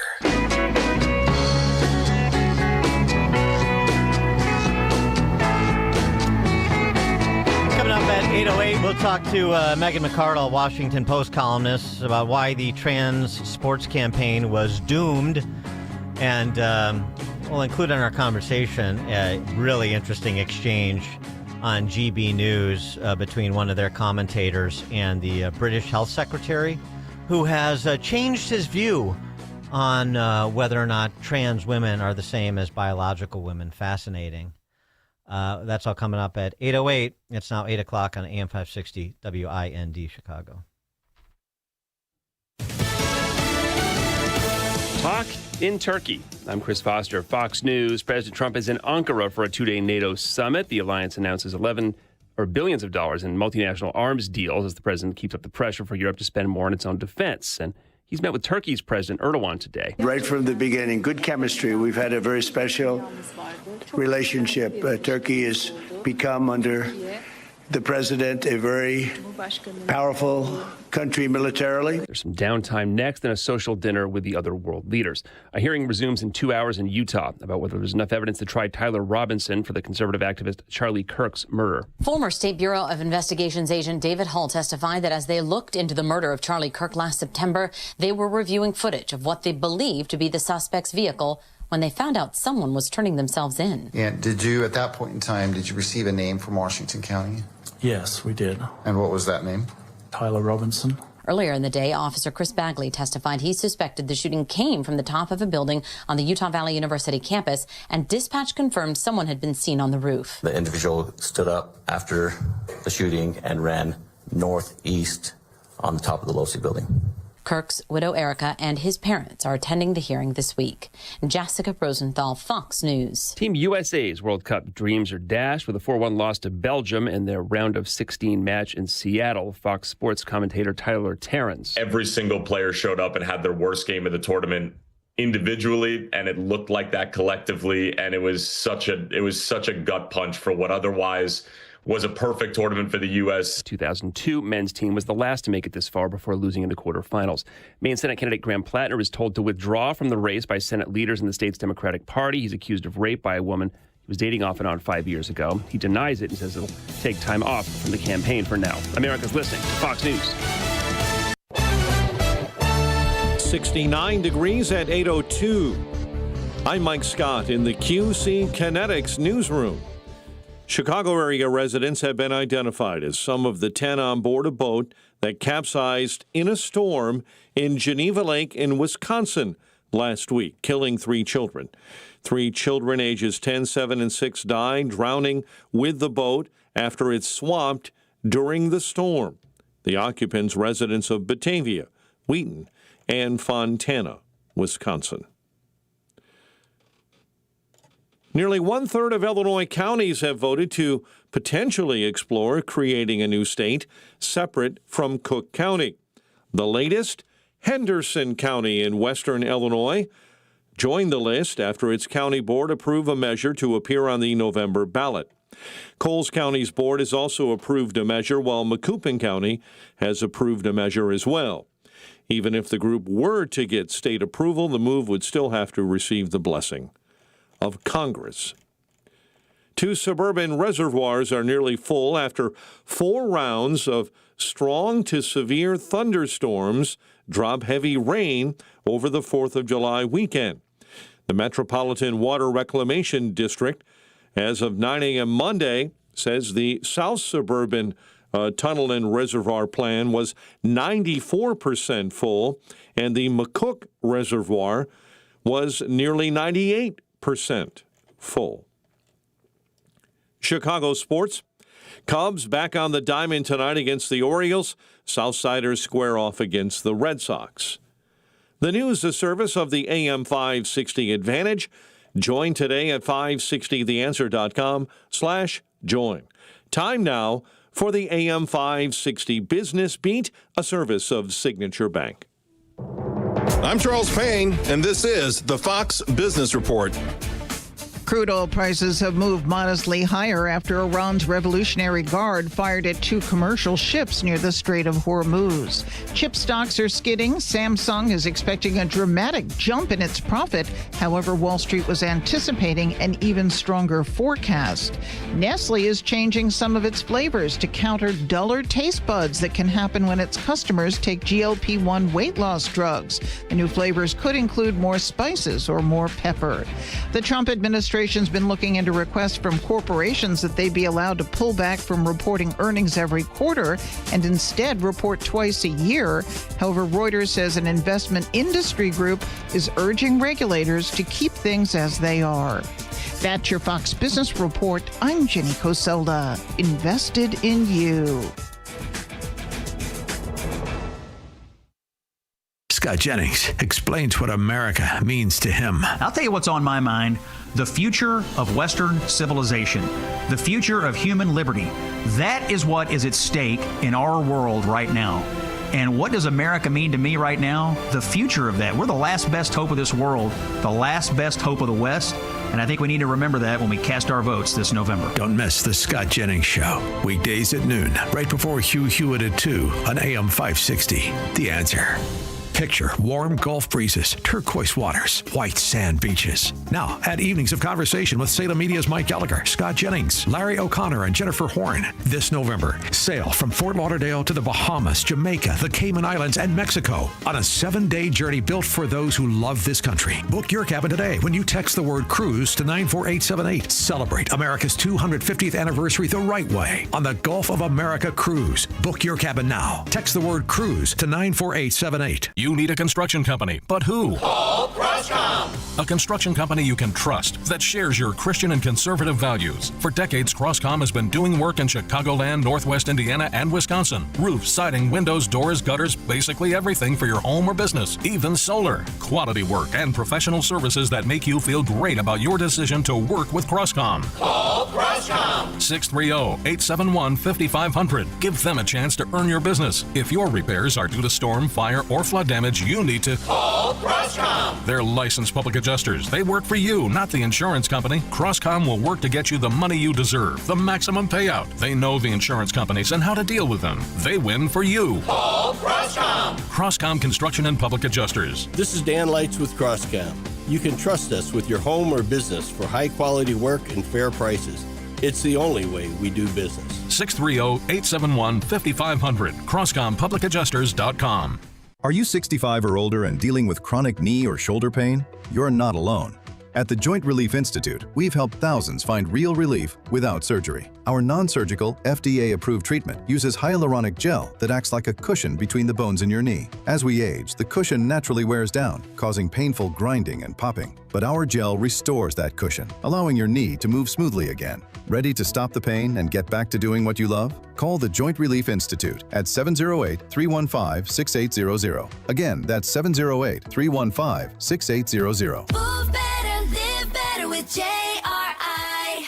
Move better and live better with JRI. Contact the Joint Relief Institute today and get back to doing what you love. Call 708-315-6800 or visit jointreliefinstitute.com. Locations in Glenview, Oakbrook, and Orland Park. Call 708-315-6800. Medicare and most private insurance plans accepted. Reclaim your mobility with the Joint Relief Institute. Hey, I'm not one to say I told you so, but do you remember last year when I told you that Pure Talk was hands down the best wireless company that I'd ever used? Well, some of you were skeptical, but Consumer Reports just asked 120,000 people to rate every wireless company in America, including the big boys.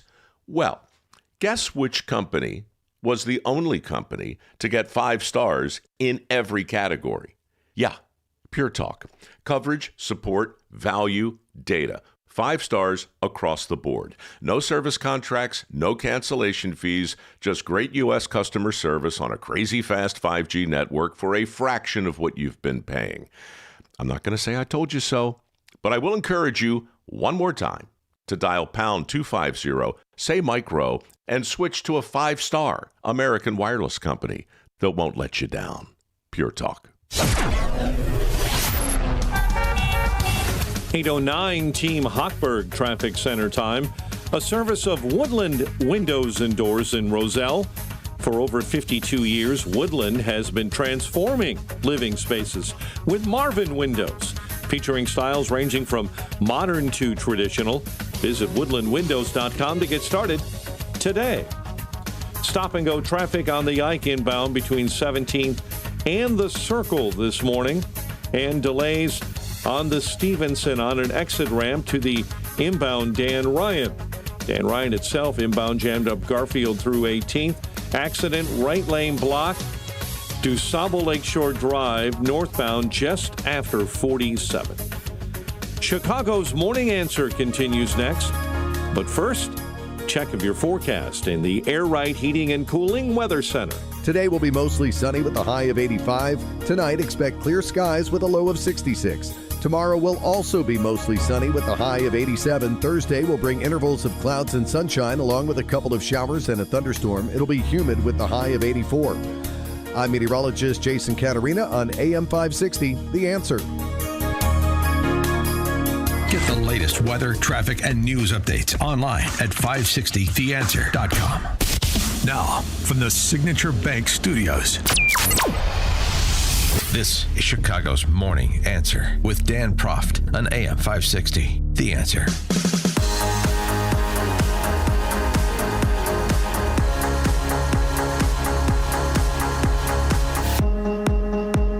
Top of the morning, Dan Proft here. There's a rather remarkable exchange over the weekend between a news presenter for GB News across the pond in merry old England, Camilla Tominey, with the British Health Secretary, a guy named James Murray. And it was on the evolution of the good health secretary's views as to what a woman is. You would think an adult male who's a health secretary in a first world government would have pretty codified views about what constitutes a biological woman and whether or not someone impersonating a woman is the same thing as a woman. But then again, in this country, we have a Supreme Court justice who is a bit perplexed on the issue as well. Here is that exchange. But you are quite pro-trans, aren't you? You've appeared in campaigns and things. I mean, do you think a woman can have a penis? Because you did previously. It's an important question for a health secretary to answer. No, I don't. So you've changed your mind? Yes. Why have you changed your mind? Well, I think a lot of us have been thinking about this issue over recent years. And, you know, I wouldn't now say that, for instance, trans women are women. I think that biological sex is But important. you must have known that before. You're very well educated. You went to St Paul's private school, I was reading this morning. How on earth could you have previously thought that a woman can have a penis? Well, I think this is an issue that a lot of us have thought about in recent years, and I think there's a difference between sex and gender. I think that when it comes to sex, biology is what matters, and that's why... Do you owe women who called for, who were gender critical and then were cancelled an apology? Look, I don't think people should be cancelled. I think people should be allowed to have their views. But part of the reason these women were cancelled is because people like you denied biological sex, and then they were hounded on by the trans lobby. Yeah, and I'm sorry, Mr. Health Secretary, did you rally to the defense of, say, J.K. Rowling when she was being pilloried for saying what you're now saying? No. See, this guy's in his 50s, I think, really, and well-educated, as Ms. Tomini mentioned. And for a long time, he thought that a person with a penis was not a woman. And then he didn't, and now he does again. Gosh, what could explain that? Just wrestling with his views over a period of time, or the politics of the time and folding in? For more on the topic, pleased to be joined by Megan McArdle, Washington Post columnist and author of the very good book, The Upside of Down, Why Failing Well is the Key to Success. I read this when it first came out a while back. It's very good read. Megan McArdle, thanks for joining us. Appreciate it. Thanks for having me. So, boy, it's an interesting epiphany that the health secretary across the pond has had, even though he can't really explain it other than to say he and other people have been ruminating on this for a while now, and they've come to a different conclusion, or he has, than he previously held in the same position. Yeah, I think this is a good example of what the economist Timur Kuran has labeled preference falsification. There was a period in elite institutions, and that includes politics, especially left-wing politics, but also media, academia, nonprofits, and so forth, where activists had pressed people to embrace a series of propositions. Trans women are women in every sense that matters, that there was no difference between biological male and female athletes, that the evidence behind puberty blockers and pediatric medical transition was rock solid, and that the procedures were, as the media kept repeating, they are evidence-based and medically necessary. And those propositions weren't adopted because we'd had a long debate about them and people had thought them through and decided that they believed something. It was not like marriage equality where we thought about that for a long time, and eventually the public decided that it supported gay marriage. This was a top-down effort by activists who pressed sympathetic institutions that mostly leaned left to adopt their framing of some very complicated issues and to not interrogate them, to ask questions about biological males in women's sport, to ask questions about pediatric medical transition was to be branded a bigot, and people were afraid of that. And so a lot of people just unthinkingly adopted these positions, and they became, there's the journalist Jesse Singal pointed out that the CNN style book clearly somewhere, or their policies had this evidence-based, medically necessary, some version of that phrase was clearly supposed to be appended to any discussion of puberty blockers and hormones for kids, to the ridiculous extent that when the Cass report, a government report from the UK, came out pointing out the incredibly low quality of the evidence for these interventions, right in that report they just stated as a fact that these were evidence-based and medically necessary. Right. And all of that has put people in an awkward position. They got way out over their skis. They went way beyond what the public was willing to support, and they didn't have either the argument base, because no one was really arguing. They were just stating these things as facts, these opinions as facts. They didn't have the evidence, And they adopted policies they brought lawsuits that were based on the assumption that this was the emerging consensus. The vanguard of history was marching, and pretty soon everyone would be on the same page. And that was not true. And so now you're seeing people who are embarrassed by this, frankly, silly behavior. Regardless of what you think about trans women in sports or anything else, these are positions that have to be argued. You have to know what the evidence is. And the people who were at the vanguard of this didn't have good evidence, and they hadn't persuaded anyone. And that has left everyone in a bad place. No, they would just issued edicts that were that ran completely afoul of the evidence and people's, experience in the real world, which is things like it's unclear if boys have physical advantages over girls in sports. Yeah. Right. It's just like you can't, you make that statement and people are like, and this is when even girls, you started having female athletes at every level coming forward and saying, come on, that's ridiculous. Yeah. So I think the biggest issue in terms of the importance and the damage that may have been done, I think we don't know on puberty blockers and hormones, what the effects of these interventions are. There's just no good evidence for them, but we don't have a lot of great evidence against them either. We just don't have good evidence. But if it turns out that these don't help in the way that the advocates for these interventions were promised, then obviously this is a really big deal, because you've got kids and then eventually adults who have had their bodies altered for the rest of their lives in a way that is very permanent, requires lifelong medical intervention, can have serious side effects.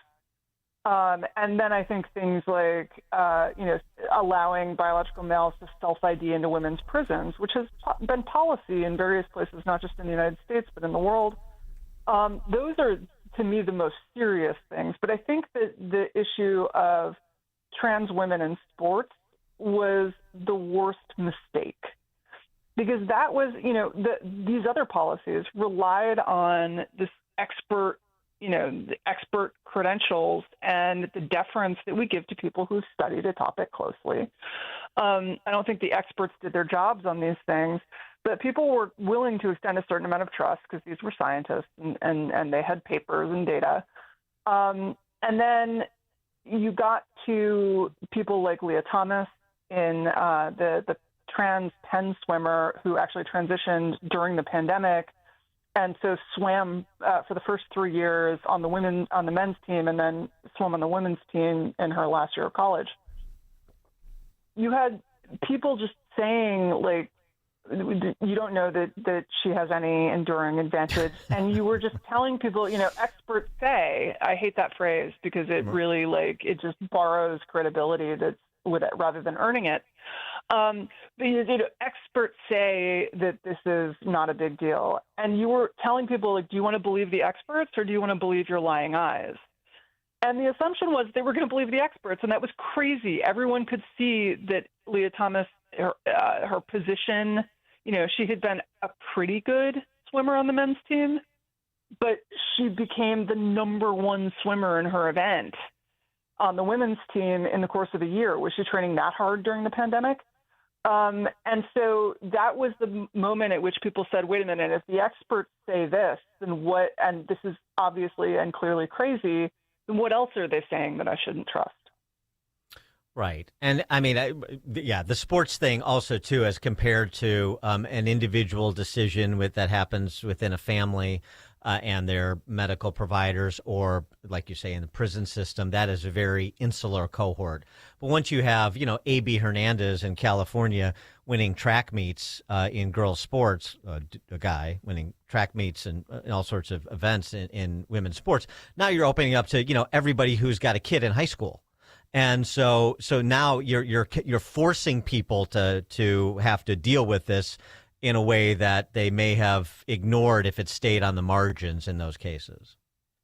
Yeah, and I think a lot of people will say when I write about this, I sort of accidentally got onto this beat because I was fascinated by the Lily S. Thomas question, and because I'm a 6'2" woman. Your listeners won't know that, but people were name checking me in this debate where people would say, "Well, males have an advantage," and people would respond, "Well, sure, most males, but there are female outliers. Meghan McArdle exists.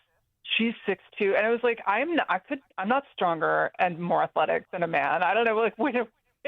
And so I started writing about it, and it was, the advocates would say, well, this is a small number of athletes, and it's true. It is a quite small number of athletes. But then I think if you say, well, it's just a small number of athletes, you have to ask, why are there so many trans female athletes winning events? If it is just a handful of people, I would expect to see not very many of them, and they had no enduring advantage. I would expect to see not very many of them on the champions podium. But we've had state championships won. There are various adult events where trans women have dominated. You saw this in Olympic boxing this year, and this is something where, sure.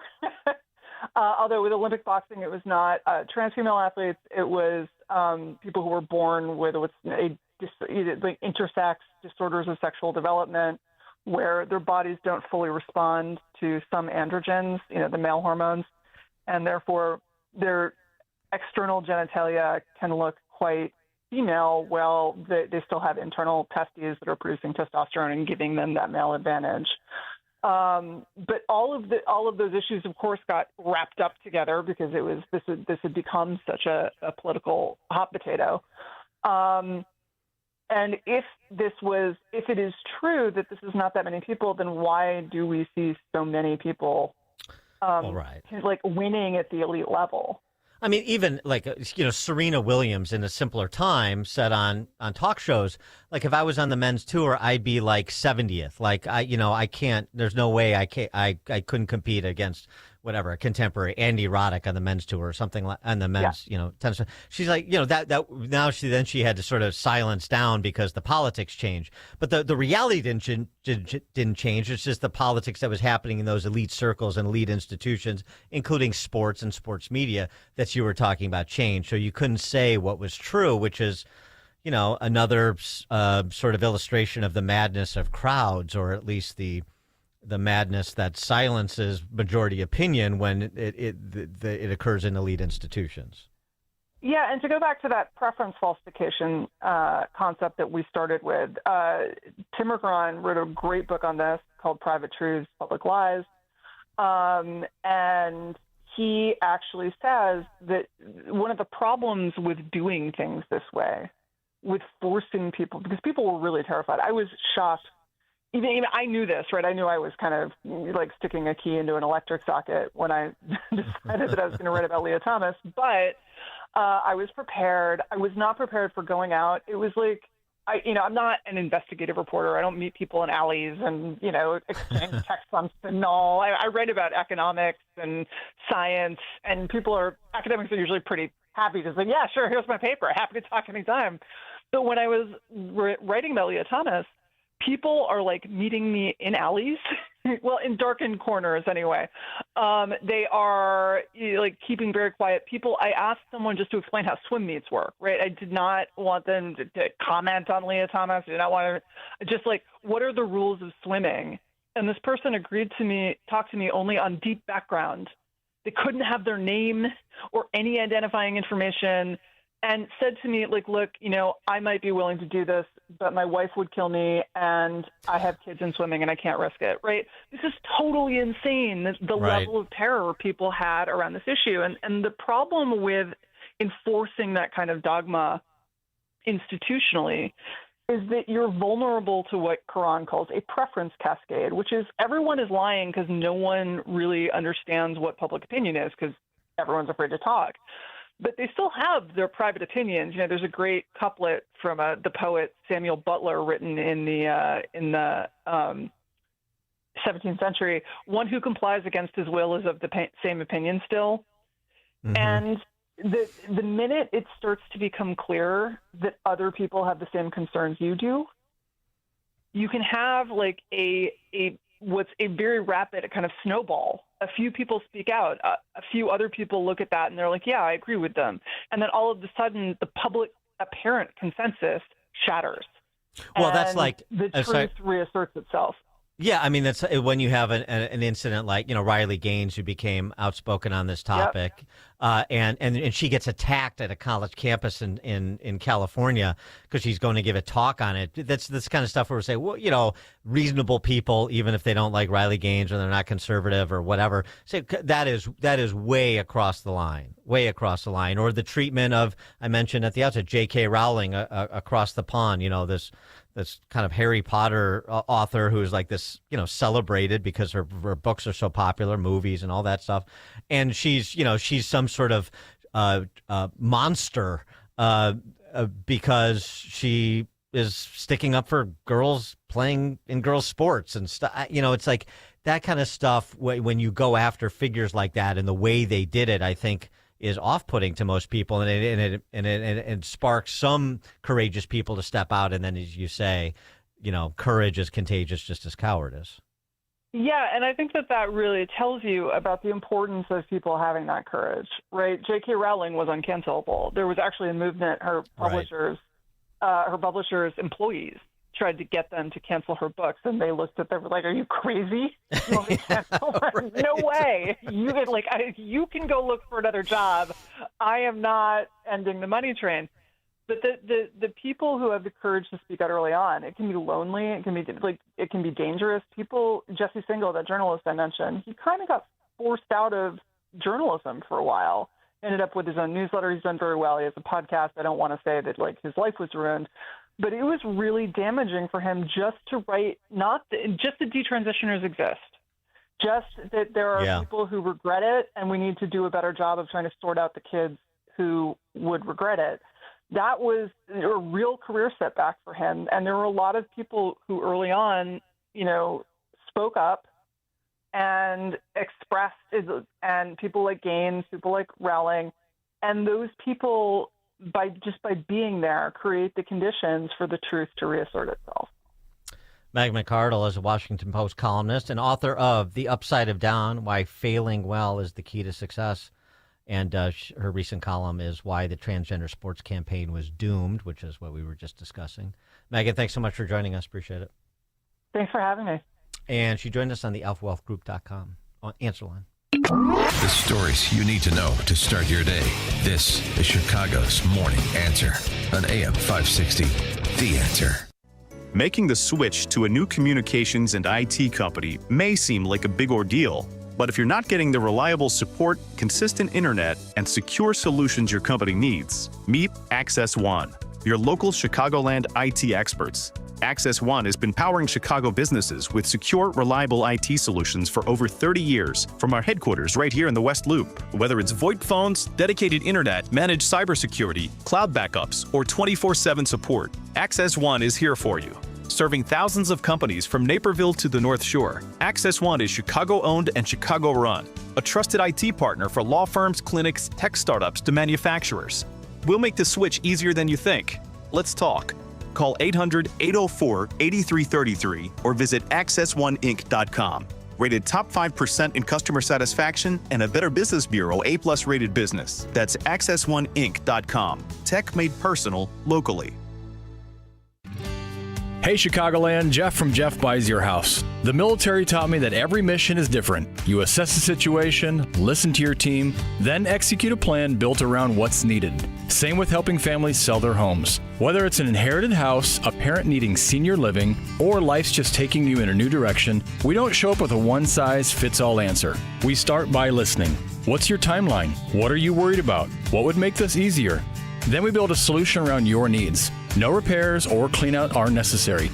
You pick the timeline that works for you, keep your memories, and we handle everything else.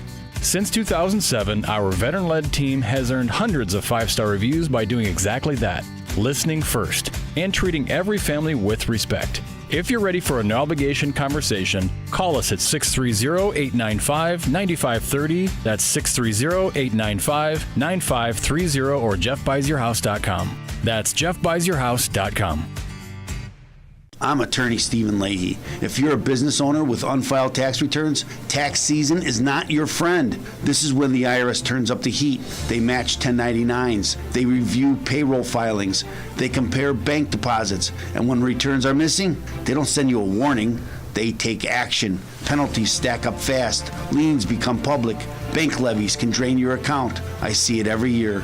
Good business owners who waited too long, not because they're crooks, but because they were overwhelmed. Let me be clear, hiding makes it worse. Action makes it fixable. I help business owners get compliant, file what's missing, and negotiate from a position of strength, not fear. Don't wait for the next certified letter. Don't wait for a levy. Go to fightbacknow.com and sign up for my daily email. I'll tell you exactly what to do next, step by step. Or call me right now at 312-664-6649. Act now before the IRS acts first. AM 560, The Answer. Coming up at 8:38, our latest installment of Campus Beat. America's next 250 years begin in the classroom. Take stock. 8:38. Now we check the headlines with Mike Scott. 73 degrees, sunshine. In our QC Kinetics newsroom, a tanker traveling off the coast of Oman in the Strait of Hormuz has caught fire after being struck by a projectile out of Iran. Explosions rocked Damascus as France's President Emmanuel Macron meets with the Syrian president. The Interior Ministry in Syria says at least 18 have been wounded, including 4 police officers. Political reports: a woman has accused Maine Democrat Senate candidate Graham Plattner of sexual assault. Plattner denied the allegations Monday, but says he's considering next steps for his campaign. Pennsylvania Senator John Fetterman went steps further, intensifying pressure on Plattner to bow out and calling on Senator Bernie Sanders to rescind his endorsement. It was very brave for her to come at this. I'm so sorry for what she's been through at this rate. In other news we're following, authorities are investigating a standoff involving a shooting suspect on Chicago's South Side. Police say a male fired shots at an occupied vehicle yesterday in the 7600 block of South Essex. A Lake County judge Monday ordered Marshall Sheffer detained while awaiting trial, saying there was no other way to prevent him from continuing similar behavior. Anytime somebody betrays the community in that way, it can have a very deep impact. We know that people are in pain today. After court yesterday, Lake County State's Attorney Eric Reinhardt says Sheffer surrendered. He's charged with possession and/or creation of child pornography, after prosecutors say Libertyville police found photographs altered by AI of girls ages 12 to 14 on his phone. Prosecutors say the girls are students at Highland Middle School, where Sheffer has been employed for 18 years. Cubs back on the diamond tonight, battling the Orioles, while the Southsiders square off against the Red Sox. The news, a service of Steiner Homes. Building homes is more than a business. It's a calling. Family-owned and dedicated to building custom homes with care, integrity, and craftsmanship you can trust. Visit SteinerHomesLTD.com, Northwest Indiana's leading home builder. Time for a check of the roads in 2 minutes on AM 560. We asked Larry Elder what America means to him. America to me means my father was right. Hard work wins. You get out of life what you put into it. Before you moan or groan about what someone did or said to you, go to the nearest mirror, look at it, and say, what could I have done to change the outcome? Finally, no matter how hard you work, how good you are, sooner or later, bad things are going to happen. How you deal with those bad things will tell your mother and me if we raised a man. That's America. Don't miss The Larry Elder Show. Weeknights at 8, right before Sean Hannity at 10 on AM 560. The Answer. Chicagoland certified financial planning professional Tim Stearns discusses taxes in retirement. Most people are paying more in taxes and keeping less of their money to live and do what they enjoy. That's why we've put out the retirement tax bill calculator online. You can see with your own eyes just how much you might be overpaying. It's a valuable tool, $500 value, but we made it free for you to view and run your own numbers at MVPCFP.com. That's MVPCFP.com. To run your retirement tax bill calculator, go to MVPCFP.com. Investment advisory services offered through Cornerstone Securities, LLC. Welcome to another edition of Tuesdays with Tim. My friend Tim Stearns, a certified financial planner with TJ Stearns Financial Planning in Arlington Heights. Tim, how are you? Welcome back. Doing well. Thanks for having me. Tim, for more than 25 years, you've been helping clients achieve financial security and peace of mind, which has to be rewarding. Doing it a long time. You've got a lot of success stories on a daily basis, I'm sure. Can you give our listeners an example of a family that you've helped out recently that comes to mind? We had a 65-year-old call who had been listening to your show, and he called us and he said, he wanted to know, do I have enough assets? I'm really tired of working. I'm burnt out, et cetera. And he didn't know if he had the resources, and he didn't have the knowledge to get to the answer of that. So we helped him prepare a Protect and Grow blueprint. And by doing that, we helped position his money for income and cut back on the risks that they had in their current portfolio. Thank you, Tim. If you're in your 50s or 60s, I want you to speak with my friend Tim Stearns, TJ Stearns Financial Planning.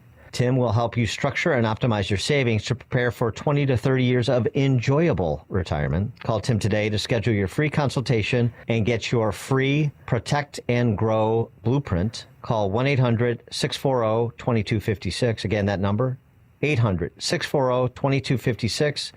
Tell him I sent you when you call Tim at 800-640-2256. Your kitchen's outdated. Your bathroom feels cramped. Every day you wait, prices go up. And you keep living in a space that doesn't work. At Forever Remodeling, one team handles everything. Design, planning, and installation, start to finish. We show you your new space in 3D before we ever break ground. No surprises. With flexible financing options, the home you want is closer than you think. Visit foreverremodeling.com. That's the number 4everremodeling.com to schedule your personalized in-home design consultation.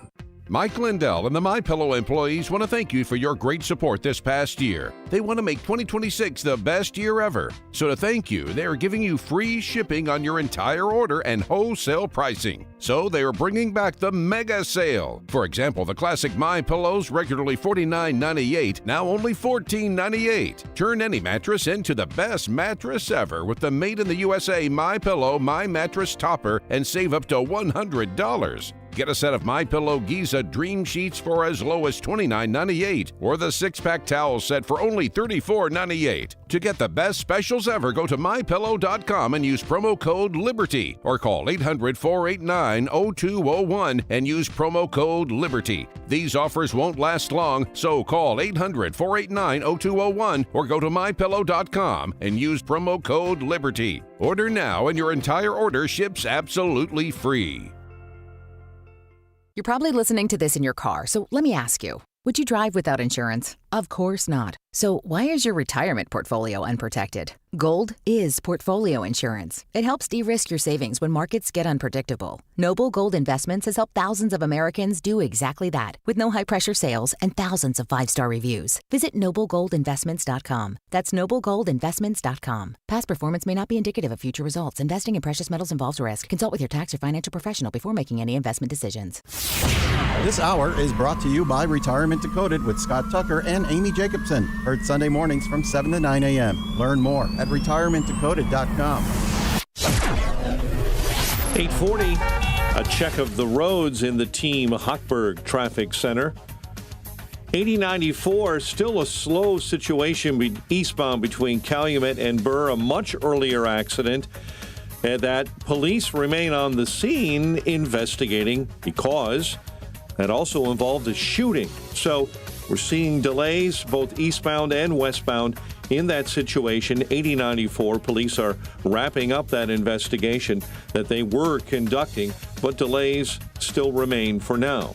Reagan, I-88, an accident reported westbound at the Veterans Memorial Toll. DuSable Lakeshore Drive solid northbound between the Stevenson and Monroe. I-57, an accident right shoulder inbound at Halstead. Traffic, a service of rockauto.com. Well, event tie rod can quickly bring a drive to a halt. For the parts needed to get back on the road, visit rockauto.com. Find a wide selection of quality parts at reliably low prices, delivered right to your door. All the parts your car will ever need, Rock Auto. Chicago's Morning Answer continues next. First, a check of your forecast. In the Air Right Heating and Cooling Weather Center, mostly sunny. and high of 86. Get the latest weather, traffic, and news updates online at 560theanswer.com. Now, from the Signature Bank Studios. Cause they got the beat, the campus beat, the campus beat. Yeah, the campus beat. Top of the morning, Dan Proft here. The next 250 years of America starts in the classroom. It better, if we're going to have another 250. It's interesting, too, in our Unsung Americans segment that we've been doing for a few weeks now, when you have somebody nominate a parent, talk about a parent for an unsung American, somebody who lived a life that contributed to America's greatness. They almost invariably talk about education, don't they? The emphasis on education, both their own education and what they mandated for their kids, what they really focused on, making sure the kids got a quality education. You didn't realize its importance at the time because you're a kid. But in retrospect, you're very thankful that your parents went to the mat to make sure you had access to earn a quality education and get the skills you needed to succeed in life and be a good citizen. See that repeat itself over and over again. And certainly I would add myself to that category. Norman Rainey runs a school choice scholarship program in Colorado. He wrote a piece for Fox News entitled America's Next 250 Years Begins in the Classroom, and I concur. Recently, he writes, I had 2 conversations with students that illustrated the difference afoot in the body politic. One spoke exclusively about America's shortfalls. The conversion was marked by the belief that solutions to life's challenges would come primarily from government. There was little discussion of personal responsibility, opportunity, or the hope that can be built through hard work and service to others. The other, educated in a classical Christian school, spoke of beauty, goodness, and truth. Our conversation centered on purpose, character, faith, and using one's gifts to serve others and strengthen communities. It was grounded not in resentment, but in responsibility, not in despair, but in hope. Yeah, those are 2 paths, and never the 2 shall meet. So we better figure out how many we can get on the ladder. America's education challenge, writes Mr. Rainey, is no longer about declining reading and math scores, though those should concern every parent. It's about whether we are cultivating young men and women who believe they have both the ability and the responsibility to shape their own futures. Too many young Americans are graduating without the academic preparation to succeed, without a meaningful understanding of our nation's founding principles, and without confidence that the American dream is still within reach. At the very moment they should be entering adulthood with optimism, many instead feel delusioned, anxious, and convinced their future depends more on government than their own initiative, perseverance, and ingenuity. Yeah, I think that's generally speaking right, although I think you can't separate the 2. They're inextricably linked, the reading and math skills and the critical thinking skills and the optimism, the understanding of America's founding, of the opportunity that exists, and the optimism about both. They're linked to the confidence that comes with having understanding of the world around you, because that disillusionment feeds into the revolutionary politics of the left, the identitarian revolutionary politics of the left. This is just a smattering of some DSA apparatchiks, formerly part of the DSA crowd, the Democrat Socialists. They're the candidate recruiters and the astroturfing protest organizers around the country, cobbled together by an organization called the Canary Mission. Just give you an example of what Mr. Rainey is describing, put some voices on it. And, we have a unique responsibility to act from the heart of empire, the belly of the beast. The most important thing that we can do is take that empire down from within. Our role ultimately is to facilitate our own empire's failure in ways that we can, ultimately to overthrow our own empire. U.S. imperialism is not a thing that can be reformed away. It has to be overthrown through revolutionary struggle. And to build a mass movement that can use the leverage of workers to hit the kill switch on American imperialism here within the American empire. Mm-hmm. Rinse and repeat the talking points from the central office. Those are future congressional and Senate candidates for the neo-Bolshevik party at the current trajectory. In terms of the wherewithal, intellectually, the skills that are being acquired, some survey research that's out, new survey of adult skills that was conducted by the Organization for Economic Cooperation and Development, OECD. Forum for, this is, the Western countries. This is a survey of adult skills. Looked at 38 high-income, predominantly Western countries.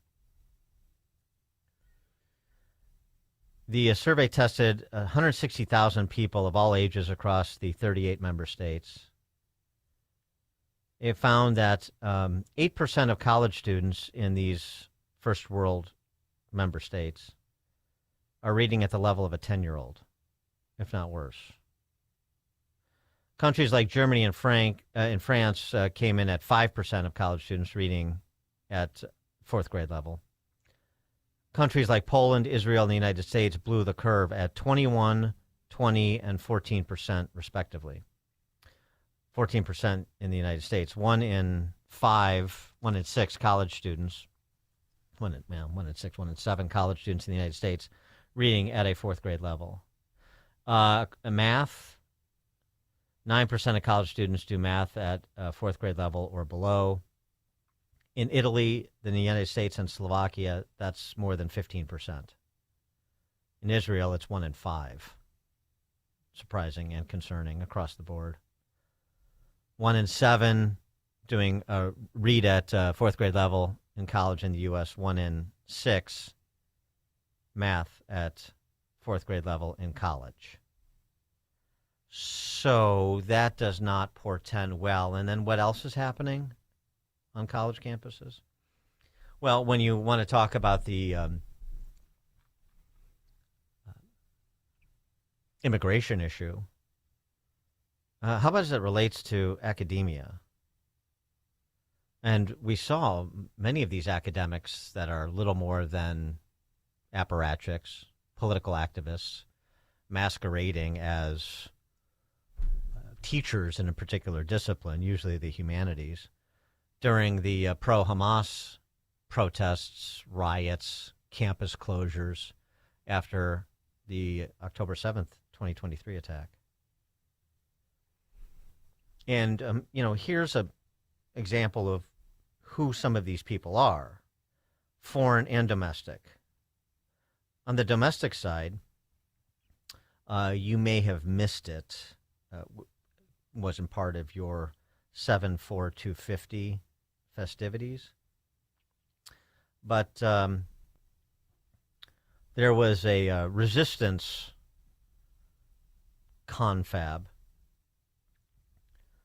that featured our very own Bill Ayers, Obama bestie. Weatherman, one of the weathermen. And we were celebrating 250 years of America. These academics, quote unquote, were celebrating, quote, 250 years of resistance. That was the title of the symposium at the National Public Housing Museum. Haven't gotten over to that when I've been in D.C. Bill Ayers, as I said, was there. Octogenarian Bill Ayers in full battle regalia, wearing a Free Palestine T-shirt and a Black Power hat with his LL Bean vest. Very Hyde Park chic.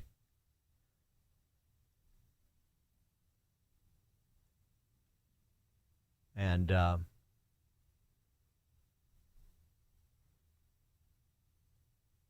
offering this. 200 years is enough. And now it's 250 years. And I kind of feel Similarly, I feel like there's nothing more appropriate than having a conversation tonight about 250 years of resistance. 200 years was enough, meaning enough of America. You understand? Boy, I wonder how many UIC students were inspired by his tutelage during his time there before he retired for a nice taxpayer-funded pension. A Princeton African-American Studies professor, who I believe I've brought up before, Princeton African-American Studies professor, somebody that perhaps inspired Michelle Obama. Keeanga Yamada Taylor. This is her musings at the 250 Years of Resistance celebration of sorts.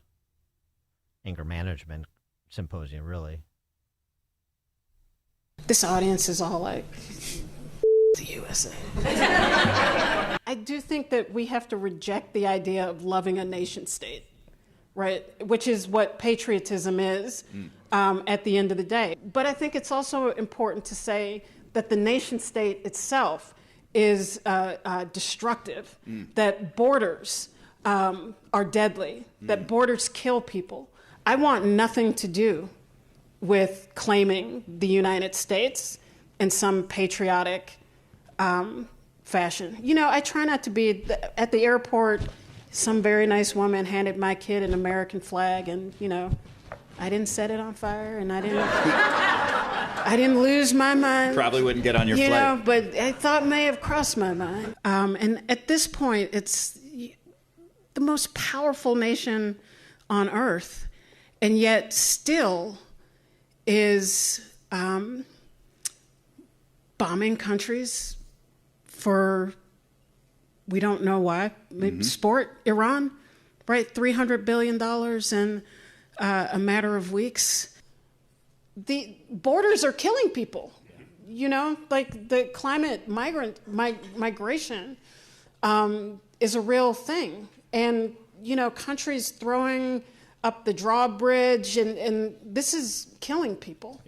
And so, if anything, it reinforces the idea that the nation state should not be revered. It is a tool of death and destruction that, you know, should be the object of political struggle, not embrace. And then this seeps into the larger culture. You know, we're all on one college campus now. Andrew Sullivan wrote about a decade ago. Boy, was he right. And permeates the mediating institutions, permeates institutions with cultural power like Hollywood.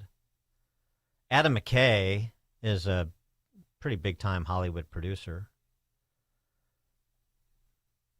He's done collaborations with Will Ferrell, like he's, you know, partly responsible for, you know, Ron Burgundy and other things that we enjoy, which is all well and good. He was on a podcast with Douglas Rushkoff, who's a writer of sorts, talking about socialism, giddily. I am clearly a socialist. And, you know, it used to be a joke with Rosa Luxemburg's socialism or barbarism, but it may be the most important truism in the history of mankind. Yeah, the opposite of socialism is Margaret Thatcher saying there is no society. So that was, I wanted to do a book. I wanted to call it, you know, putting the social back into socialism. It's like lose the ism. It's like the isms are always about Judaism. It's like once it's an ism, you're right. You know, it's locked down. But once it's just, you know, social. That sounds fine to me. Do you want to be social? Yeah, let's be social. So let's meet your neighbors, share with them. What's crazy is you hear socialism and you immediately think of a college class or a book you have to read. It's really easy. Yeah. It's like tax the rich, including me, nationalize key industries, nationalize healthcare, and that's kind of it. Yeah, socialism is just being social, at the point of a gun. Just soft pedal that a bit. But this soft-headedness that has crept in, that has taken over one of the two major political parties in this country is nothing to scoff at. It's not a joke. Jordan in Antioch. Morning. Hold on one second. Good morning. Just stick with me here for a second, and then I want to hear your comments. But so the Graham Plattner thing, I don't think is a coincidence. I think they were all in with him until New York, and these people started coming out who are his people, and the Democrats, the moderates, and the old blue dogs, and even some of the leftists, I think, are seeing the writing on the wall, and they're threatening their power. I don't know as though they don't disagree totally, but they know it's not popular across the nation.